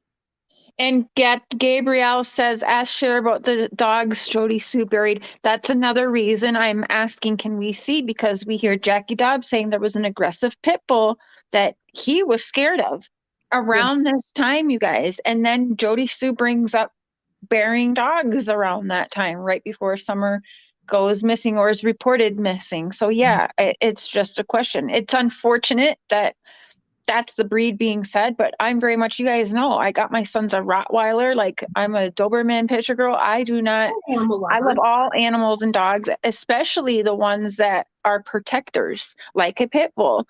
But Dawn and Candace and don't seem to me like that should be a breed of dog that they have, but that's just my opinion. But again, Jody Sue talks about, we're now hearing about this aggressive pit bulls and selling of pit bull puppies. She's got it in her text messages, and even talking about burying them, killing them and burying them. So again, that's why I say again, can we see a picture? Are the pit bulls still alive? What happened to the pit bulls? And it's sad that she's raising dogs that she raises over aggressive and then kills them because they're too aggressive. That to me is a real problem. Terrible. Hey, so Emma. I want people. Oh, hey, Emma. Nice to see you. Yeah. But I want people to let that sink in, especially all of our animal lovers out there. that Jody Sue gets these dogs. She raises them to be aggressive, and then when they're too aggressive, she kills them. So, you know, it's not good. It's not good at all. And that's her own words, not Bullhorn Betty saying this. This is what comes out of Jody Sue's mouth, you guys. Mouth.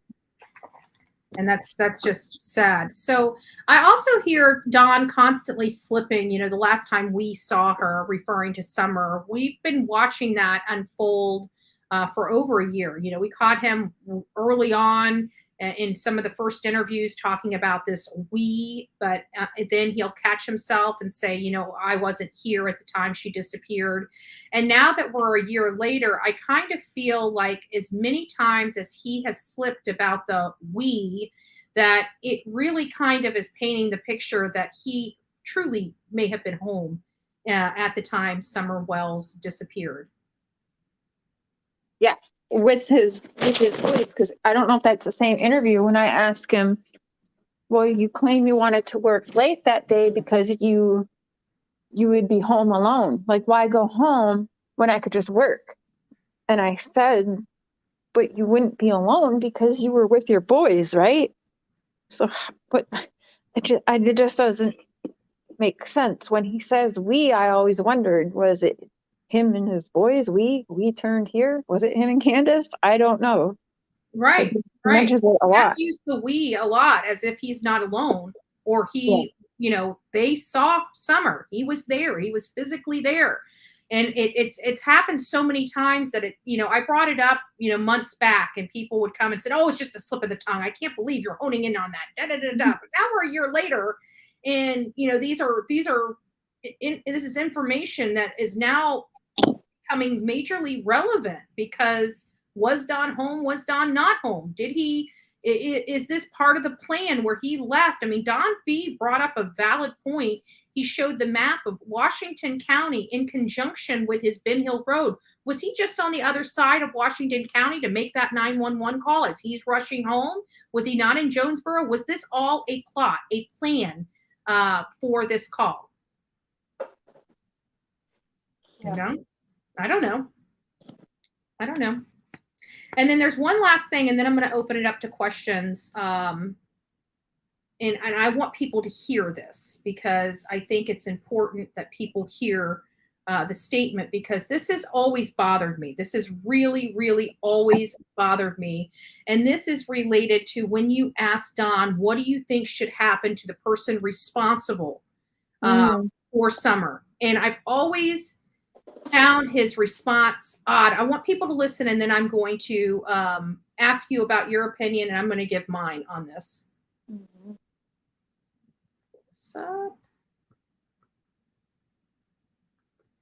her, or worse, you were asked what should happen to that person should they be found, or what, and your response was you weren't sure if you would want to put someone in prison because you know that life. And I understand your response because we talk, so you know my past and everything. So I understood your response. But also, it's in your church teachings, because God always said you forgive, right? So is that kind of why you think you would be a little more forgiving? Is it because of that's your religion, your beliefs, that's what you feel in your heart? Or can you kind of just clarify that a little bit for people who are freaking out about that? And before we go, I probably will stop this when he starts having his response, because there's something that just cuts to my core. Just stay, everybody stay put. Yeah, you know, of course, the first thing that comes to your mind, if somebody hurts my kid or your kid or anybody's kid, is I'm going to hurt them. That's the first thing that's going to run through any person's mind. But if you allow the system to put them in prison, there's no worse place. Death is better than prison. That is the problem I have, was that statement. Death is worse than prison. If somebody injured my child, we heard him talk, I don't know if it was on somebody's panel or was WJHL, him stone-faced talking about what he believes may have happened to his own daughter. And he describes in detail which almost turned my stomach, because if I was a parent and I was describing that, I don't know how I could not just want to break down. And he said it so stone cold, so matter of fact, that it bothers me. And then you hear this come out of his mouth about how death is worse than prison. And I'm thinking, that's the point. Mm-hmm. That's the point. And is he referring to his experience in prison as to why he does not want to go back? Because I'm starting to feel like he's talking about himself here. So let me finish playing this clip and I'm going to get your thought. Okay, you have to be in prison or have been there to understand that death is better than prison. So prison's way worse. And not only that, once you get in prison, them guys in there are going to be like, you know what, that could have been my kid. And they're going to act accordingly. So what do you think about that statement? Oh, so many things.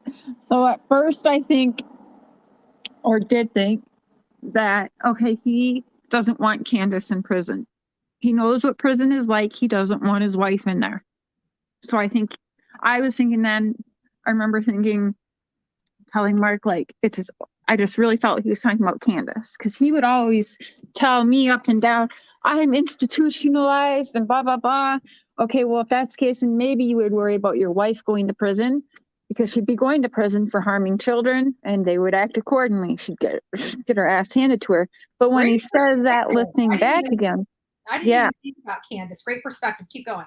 Yeah. But then when I hear that back right now, when you play it, I'm like, damn, is he talking about himself? Because before, when he went to prison all around the states, he was actually, in my opinion, he does well in prison. He is respected in prison, except for he's never been to prison for violating children. So he would no longer go to prison and be respected. Or because he'd tell me, oh, I was in this group.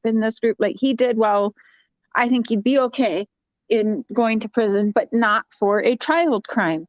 So I wonder now, both, is he talking about himself? But I remember thinking for the longest time he's talking about Candace, because Candace has had like 90 days jail time twice, I think, but she got the time stayed. I think she maybe did 24 hours each time in a jail cell, and had time stayed, I believe. So would he want Candace? Because he seems to always protect that wife of his. Was he thinking about Candace going to jail, and prison would be better than that? Like, I always got the vibe at first that he was talking about Candace. The way he was talking about it, I felt like it was a girl. He was more concerned about a girl in prison wouldn't be able to handle it, like, you know, he could. So he went to Candace. But now I question, is he talking about himself? Because yeah, he's been to prison, but he has not been to prison for harming children. And if they knew that, oh yeah, inmates act accordingly. Yeah. My dad was pissed when he found out what he did to what he confessed to doing to his sisters, and that I put him on the phone with Don before telling him that. Yeah, my dad let me have an earful privately about that, because there is a code, and my dad did almost 18 years in prison. Whether you're out or inside, you are not liked. That's the book. And yeah, you harm children, no way.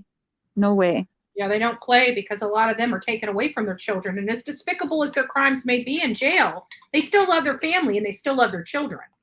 Right. So, you know, and they don't get to see their children. And then you have somebody in jail that did away or got gone one of their children. It's not a pretty experience for a man or a woman. Yeah. It's not a pretty experience for a man or a woman. Now, in this interview, and like I said, I couldn't remember, it was either, and I recommend, I will pin, I didn't pin it into the description, but I will pin this conversation, this interview that you had with Don, so the audience can watch the whole interview in its entirety. But there was a point, and I think it was at the beginning, and I didn't write it down, otherwise I would play it for the audience.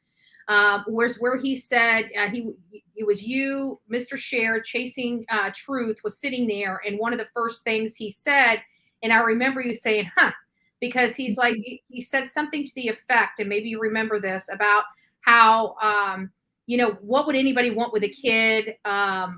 Who would even sell a kid? Where would you even go to sell a kid? Or something to that effect. And that was at the very beginning of this interview. Yeah. And then we have this. This is the Chris McDonough interview with Mary, Don's stepsister. And I want you guys to hear this. And this is a trigger warning for all of those that are in here. If this is something that may bother you, this might not be something that you would want to listen to. So I just wanted to make sure that we put that out there. This conversation, this portion of this conversation is not for children under the age of 17, in my opinion. So watch out for little ears, but I'm going to play it now. This is the part for the whole call.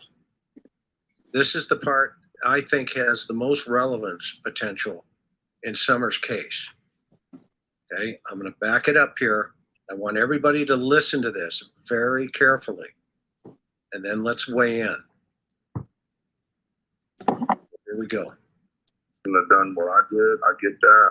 Right. I still have, you know, I remember many times throughout my life, girls hitting on me. I've been to places in California where I've been to some places where there were little kids, where people were trying to sell these little kids. Oh, wow. I've seen a lot of shit. Yeah. Okay, so let's stop right there. Yeah, let's stop right there because, again, I don't understand how this happened, but Don is clearly stating he has seen these types of things happen. But in your interview, and this was a recent interview that Don, I think Chris released about a month or 2 months ago. And yours was from last year. And I wish I could find that portion in the call where he said, I don't even know where this could happen at. And then here he's talking to his sister saying, I've seen this. I know exactly how it works. I know exactly where it could happen at. I know exactly how to do this. I mean, in summation, you know. Yeah. So I drew Don in by bringing up my past and things that have happened to me quite a bit.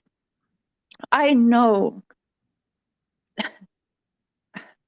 that he has definitely, when he says he's been around, he sees that. I believe that because certain things he says. So when he says to me, where would you do something like that? I don't even know where you would sell kids. And like, where would you ever do something like that? And for me, I'm like, whoa, because my past sometimes dealing with this really flashes before me. Mm-hmm. And that there's another individual who's very popular on YouTube that I've had to make police reports on. I won't say his name, but it did lead to a lot of, at the same time as me helping Rhonda, so years ago, it led me to doing research and took me to some very, very dark places, like researching red rooms, such things like that. You learn people's behaviors, the things that they say. Mm-hmm. They're very quick snap. Like, I can't even explain it. These sick people who really are into that don't want to act like they're into that, right?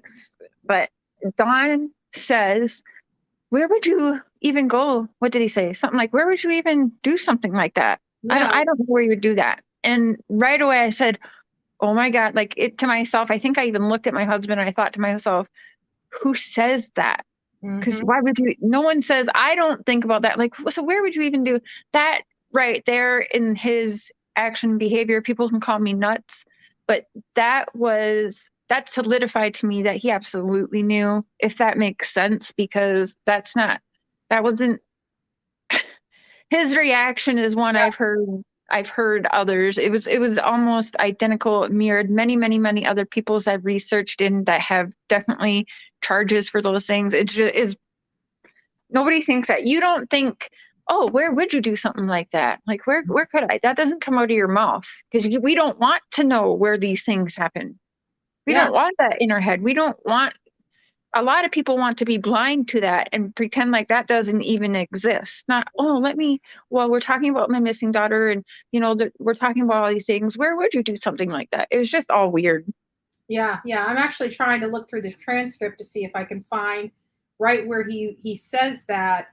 But I'm having a hard time finding it. But it was at the beginning, and it was just, it was a little crazy for me because of the fact that he is, one, talking to his stepsister about violating his other stepsister when she was young. And then, he's talking about her being a little girl. And then he refers to his own daughter as a young lady, as opposed to a little girl. And then he's talking about, this whole dynamic of he doesn't know where something like this, the SA, the ST aspect could take place. But then, 8 months later, he's talking to his stepsister as she's trying to get him to confess of hurting her other sister. And he makes this bombshell allegation that he knows how, where, when, in stuff in California. It just gave me goosebumps. Just gave me goosebumps.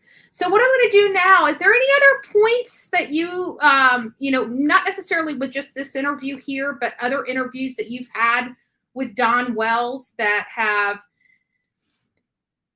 perked your curiosity? Oh, everything he says. I mean, you could really bring up anything. You're be like, oh, especially like talking to him as much as I did. Yeah, I mean, everything he said I found interesting. Not that he was being truthful, but I would interject little things just to try and throw him off. Like, so Don, tell me about the day Summer died. Something like that. Oh, what? What did you just say? Yeah, you did that to him in this interview too. You caught him off guard to see how his reaction would be. Yeah, so I can't even remember because there's so much. I've been watching so much Jody Sue lately. But yeah, it's been a while now. I'd have to go back and re-listen. But almost everything he says, never had a conversation where I didn't hang up or see him on some panel and be like, what the fuck? Like. Yeah. So do you have time? I'm going to open up the chat lines and open up the panel to people with questions. Do you have time to take a few questions before you go? Yeah. Yep. Perfect. Oh, I would say, I think the thing, it was never, bits of it I think got caught on mine or my husband's live, but there was a conversation, or there's two that will never leave my mind, which TBI, of course, got, but I'll never forget Don called in to one of our lives while fighting with Candace, and I had to quick leave the live so Mr. Cher ran it and people could hear the screaming in the background. Oh, and wow. That's the time when I said something on the live stream, and Candace loved to watch me while live to monitor what I was saying. And then she would cry to Dawn and say, Cher said this. So then Dawn would call me freaking out, which I'm like, I didn't say that. Candace is twisting things to you. So that's interesting right there, because that would happen a lot. So he really trusts in what Candace says to him. That's a big thing. But she said, you don't have to worry about the police being called. Cher just turned us in. And she was freaking out. She was crying. She was scared. And he had me on speakerphone. And I just remember thinking, oh my God, they both did something so bad, because in that call, they were worried, what was I going to call the police on them for? All he did was come on my YouTube channel. What is there to turn in about that? But she had heard me. I was talking about something of police or something, and she heard it wrong, because even though they were drunk or whatever. And yeah, so Dawn called me on speaker, and yeah, I'll never forget that. That told me they definitely both have something very bad on one another. Hi. This is Betty. Hi, Betty. This is our Force Justice. I just wanted to say thank you for everything that you do. You're amazing, amazing, amazing, amazing, and a godsend. But also just Cher, and I'm not sure if she can hear me or not. She can hear you. Yep. Hi, Cher. Hi. I just want to thank you guys for all that you do for everybody and all the victims, and just diving into everything that you can to help and bring light to everything that's going on right now that maybe we don't see on the outside, but y'all see because you're used to this. You're used to like the diving in stuff. I don't know. I just wanted to thank you, and you're both a godsend. And Betty, you know who I am, but I just love you.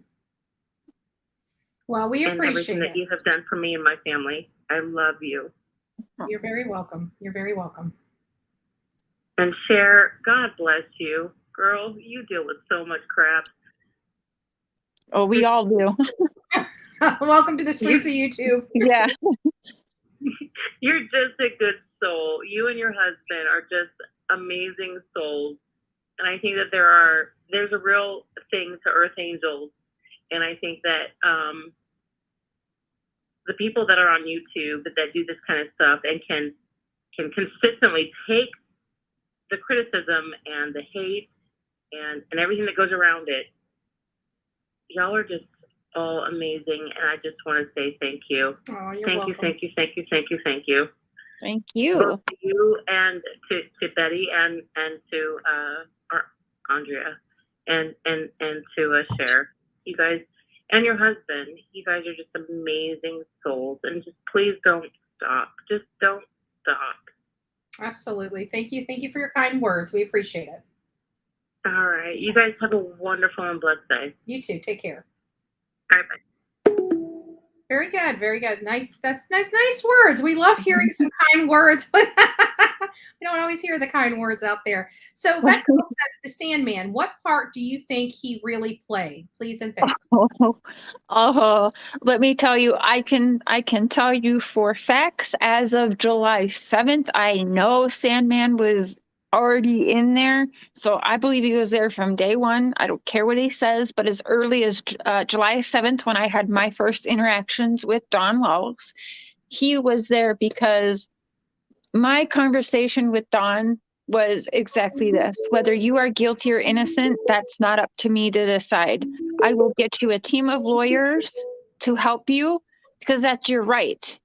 Right. You know, and I did. And he was so appreciative. I honestly think that's one of the reasons people tried to keep Don from talking to me. They changed his phone number. They told him they did not want him to talk to me, but he would always text me. He actually ended up getting a private phone I don't think other people knew of to talk to me. Mm-hmm. And I just think that Sandman was there from day one, because again, early as July 7th, but Don was very appreciative of the lawyers. He wanted to see them. I was very shocked that he didn't meet them because he was near tears on the phone. Like, it was very real. Mm-hmm. He wanted to talk to attorneys, I feel like. I'll always feel like. But his words to me was he had to talk to his manager. That's what he said. Mm-hmm. I have this manager guy who's like an attorney. We'll go find out Tim Mullins worked at an attorney office before. And I didn't know that till a couple months ago when we all dug in his crap deeper. But yeah, he told me he has a manager who's like an attorney and that he's the one who stopped it. He stopped Don meeting with an actual 5-star from Knoxville, Tennessee. They knew that at that time there was no money involved. I said they have no money. They're all over TV. You would make a name for yourself if you helped them. And they were all on board. They were willing to drive to Don. Tim Mullins stopped that. So very, very early on, he was there, in my opinion, from the start, but I can for sure say he was there as early as July 7th, pulling the strings and controlling. Okay, this is Betty. Who's this? Is this Guidance? It sure is. My number is hard to disguise. Right. I just wanted to clarify and had some questions because that's news to me too with the pit bull, because I was always under the impression of the blue mastiff. So there's words of being the pit bull as well. Mm-hmm. And I do guarantee that Mr. Sandman has been in maybe even before, and mm-hmm. especially if he was taking video of the church. Yeah. Yeah. Yeah. Something's creepy with him. He's creeping. Yeah. Yep. All right, guidance. Well, thank you. Thank you so much. Have a great day, love bug. Thanks. Bye. Bye-bye. Yeah, because I found it odd. Remember that infamous video that Robin was talking about the media, and he put his finger up to his lips trying to DL, and he didn't want, but she already made a point, and naturally he was the person. I mean, he ended up coming there. This is Betty. Hi, He's Betty. sneaky. Hello. I have a question. Sure. And a thought. You never see Candace without a hat. In every video.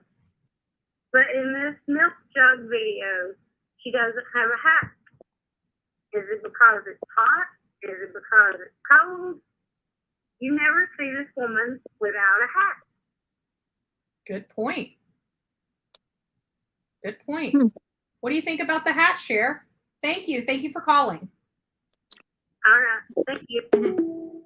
I'm not sure if that would mean anything. I mean, it was probably hot. It might have been there in the car somewhere. She take it off for a minute. I don't know. She had her windows When I'm out in down. the field, I wear my hat. My hat's always on. When I'm here at the house, I always have my hair down. But when I'm out there in the heat or outside, I always have my hat because it keeps my hair up off my neck. Yeah. But she doesn't have that problem because she's got short hair. Are you into conspiracies at all?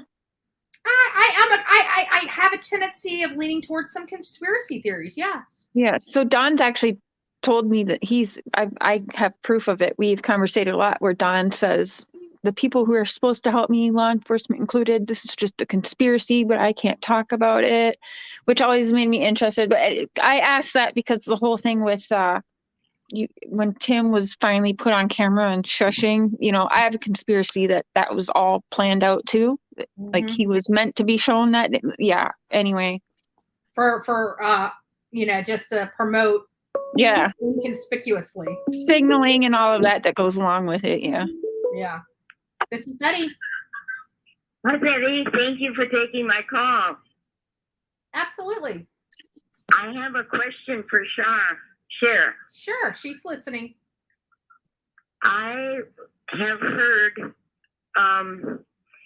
that at some point Cher advised Don Wells not to ever tell what Summer was wearing the last time he saw her.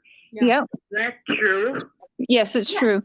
She did that. If you watch the whole video, just not to cut you off, Cher, but if you watch the whole video, she did that to find out what his reaction would be. Yeah.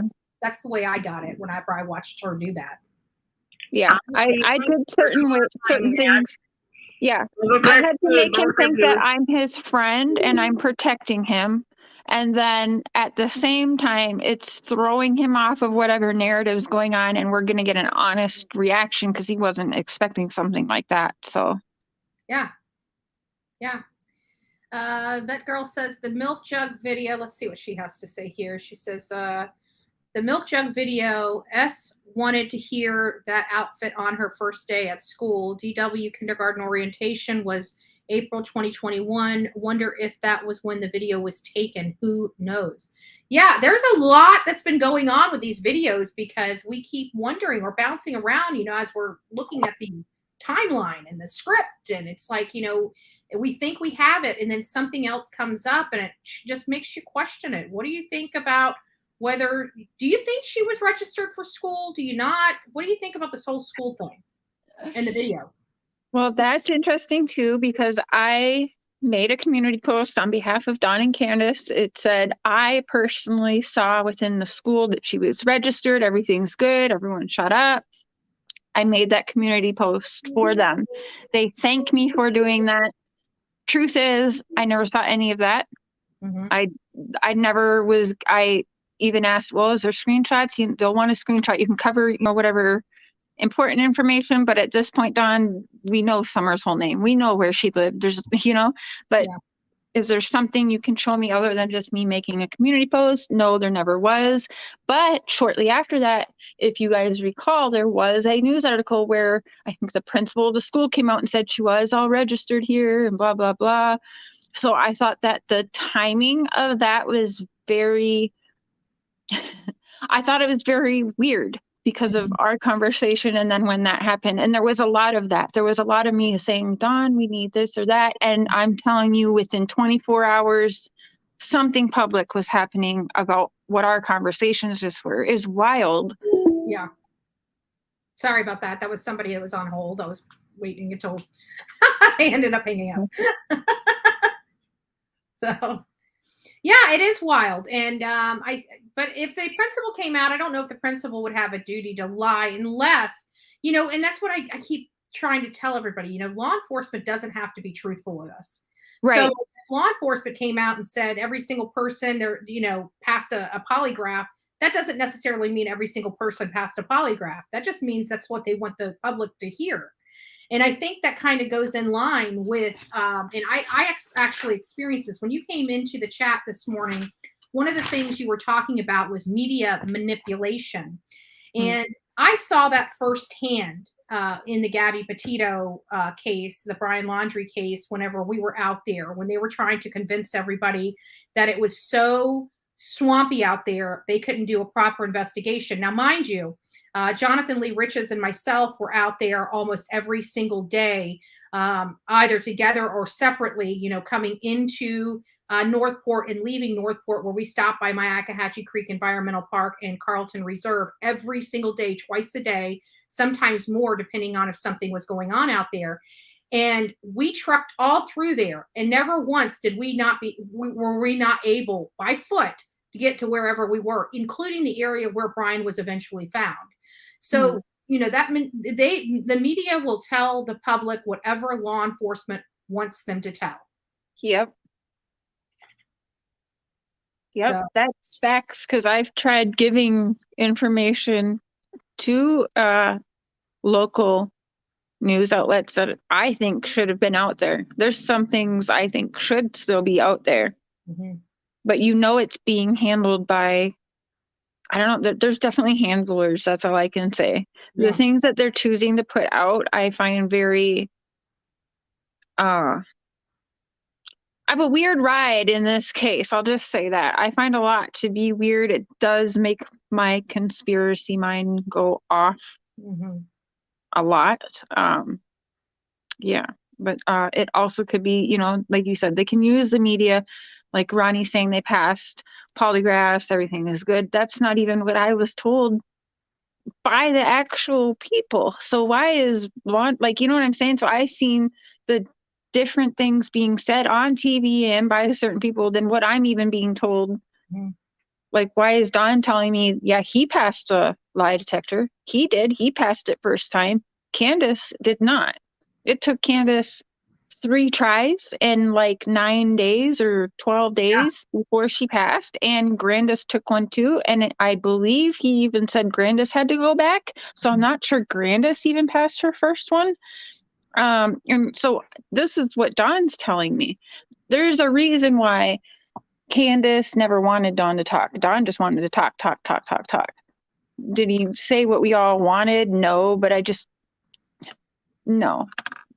Yeah. There is always control on what Dawn could say. Right. So I'm going to take one more phone call if somebody wants to call in to ask a question. Otherwise, you know, Cher, I had a really fun time with you today. I really did. We covered a lot. I do want to find that clip where he says that he doesn't know about the children and where to go and whatever, and put that right next to the statement that he had on the phone with his sister, Mary. It's disgusting. It really, truly is disgusting what goes on. It truly is disgusting, Don's past. And again, these people that you saw at the beginning of this event are not the real Don Wells and Candus Wells. The real Don Wells and Candus Wells are career criminals. They have decades of crimes in their wake. They have both have a violent past. They both have been arrested in multiple states, to the best of my knowledge. if nothing more. Candace was arrested in Wisconsin, but Don has been arrested, I think, in 6 different states, spanning over 30 years. He has over 30 years of violent criminal history. What do you say about that? I mean, there's only one thing I can really think of saying. Well, Candace, she's got the record of harming children. Don doesn't have a record of, well, he's confessed to it, but monsters like that get away with it all the time. They doesn't mean, just because they don't have a record that they aren't that monster. But Don, with as often and all of the different prisons he's been in, that's where you learn to be a criminal. Just a second. In prison, you learn how to be a criminal. And you learn how to be a better criminal in prison than what you were before going to prison. And that's the truth. Absolutely. Absolutely. This is Betty. How can I help you? Hi, Betty. Hi, Cher. This is Gabrielle. Hi, Gabrielle. I just wanted to call.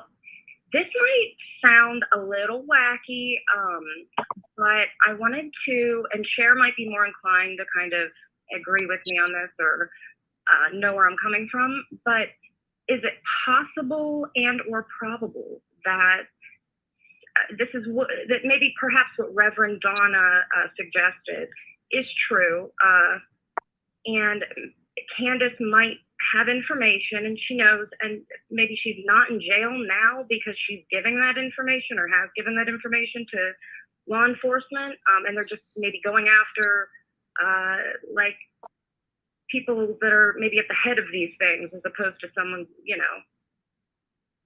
just like Candace. Like, does that make sense? It does make sense. It does make sense. I see what you're saying. The head. Yeah, absolutely. What do you think about that, Cher? I mean, I think it's more obvious. Candace. Yeah. Candace knows more. Yeah. I mean, is it possible she's not in? I mean, she should be in jail. You would think after, all the, the charges that she's had against her, plus the situation here with her own children. Yeah, I think that for me, it is. I don't understand why she's not in jail. Why they haven't gone after her for the child welfare crimes? Because I think that is a slam dunk case, in my opinion. I'm hoping that they are sitting on those. I'm hoping that they don't want to charge her yet because they are charges. Yes, they're bad, but like me, my mom got 3 chances with me. She did like 90 days in jail for some of the stuff. Like, it's terrible. And a lot of times they want kids with their parents because the system, we see how they're airing that. The system is so overrun. They're sleeping in the office. But she's not even living at the house where she's supposed to be residing at, right? But no, I just no, I hope not. I just hope they're sitting on the charges and that they haven't done anything yet, but they just don't want her to, let's charge her with this now, and then, okay, she does this or she does her good time and then she's out, and then she's already paid for those. But I think, or I have faith that they're sitting on it to make sure that when they do get her, she ain't ever getting out. Mm-hmm. Right. That's what I hope. Yeah. That's what I hope. Okay. Yeah. I mean, I hope so too. I was just curious, what you thought about that, because, Reverend Donna just seems to always be right about a lot of things. And so it's just amazing to me that, Candace isn't in jail, but it makes sense that they would wait on the charges. But thank you for taking my call. Absolutely. Thank you for calling in. Call back again. I almost wonder, I wonder if the Barry Morphew situation, right? They have him sitting in jail, but okay, so now he's out. I also wonder, like, okay, are they taking that at hand? Like, let's be careful how we charge these people because they don't want them out free, like 2 years from now. Right. Yeah. It's possible. So, and then Vet Girl says maybe when the boys are all good, we can find out a lot more. I agree with that. But what do you feel? We've heard, at least I've heard through the grapevine, that Candace is working on herself to try to get her sons back. And to me, that scares the crap out of me. Yeah. Oh, if we ever find out, I'm gonna hope that doesn't happen. Unfortunately, I think it's possible, Yeah. but I'm gonna hope that doesn't happen, because that would be we've seen it failed too many times. It's putting the children at risk. She'd do something stupid to everybody, possibly. We've seen cases like that. Yeah. It would just be very stupid. Not only that, it's at risk because now Candace is known, she's all over social media. She definitely would probably post stuff. She loves the social media. Can you learn to just shut that off like that? I don't know. But yeah, they'd just be in danger. Someone would want to do good and take them away from her because she doesn't deserve them. And so I'm going to hope that doesn't happen. To have happen. a chance at life. And I just don't see them having a chance with their parents. Their parents are too gone. Absolutely not. Decades No. of substance abuse issues. I don't see that correcting itself overnight. They have a chance at continuing, both of them, Dawn, Candace, even inside or outside of prison. They right now, no, but their kids are going to get older. They're going to get curious. And are they going to want to talk to their parents one day? Yeah, probably, because I've been there and there's a lot of questions. They're going to either want closure. Maybe Candace and Dawn, should you listen to this, as I've told you 100 or more times, Candace, it's never too late to change your life around, because your kids are going to say, okay, you've learned from the shitty life you gave us. At least you learned something. Because this I know, this I speak from experience. This is the only reason I'm having a relationship with my father.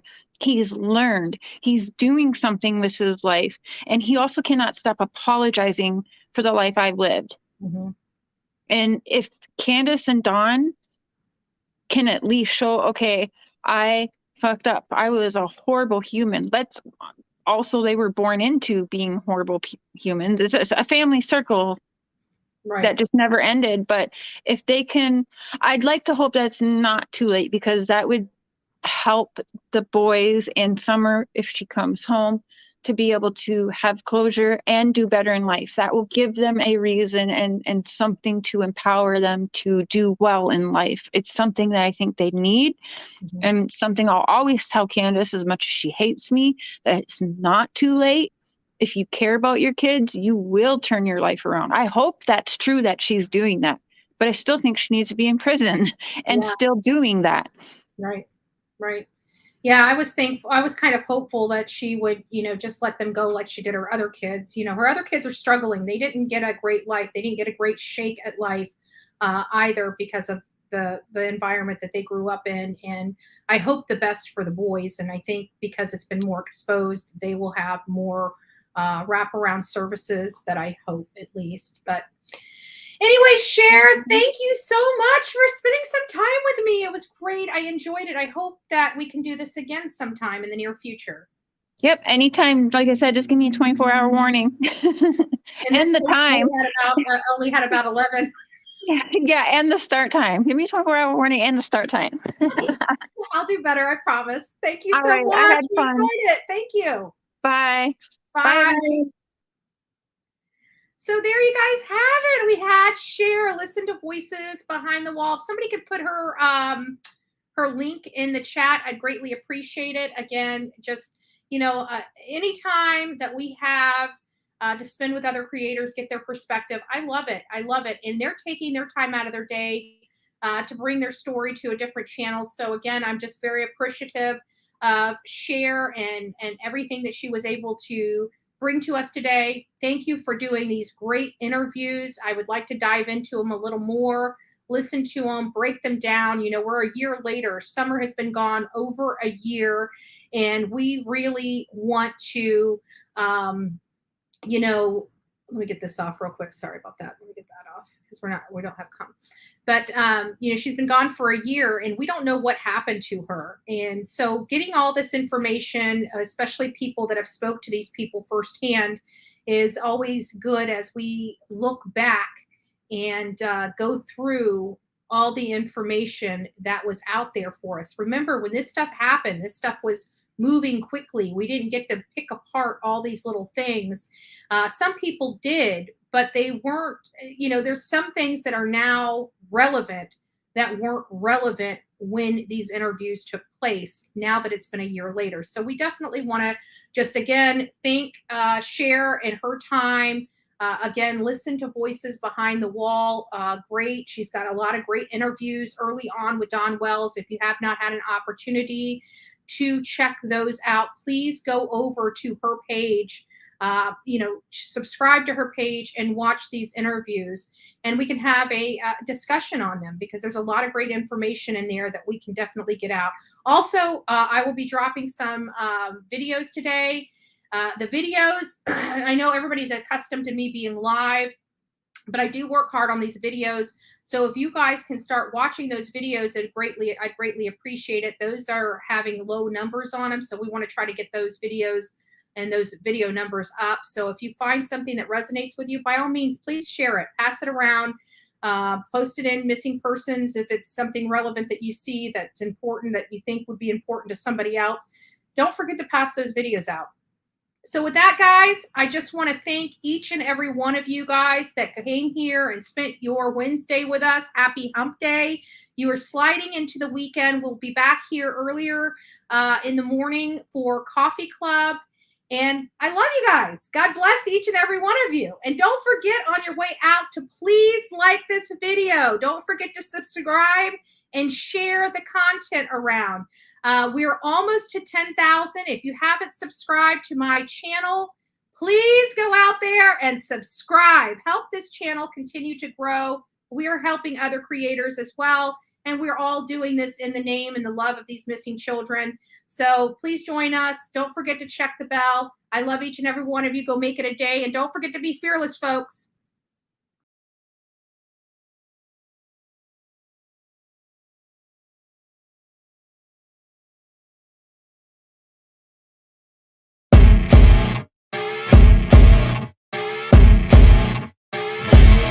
As you wake up in the morning, you want to find the latest, greatest information about criminal cases and have an intuitive conversation about the suspects associated with these cases.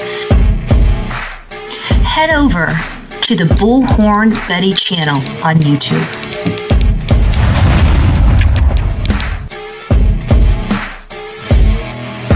Get breaking news right here on the Bullhorn Betty channel.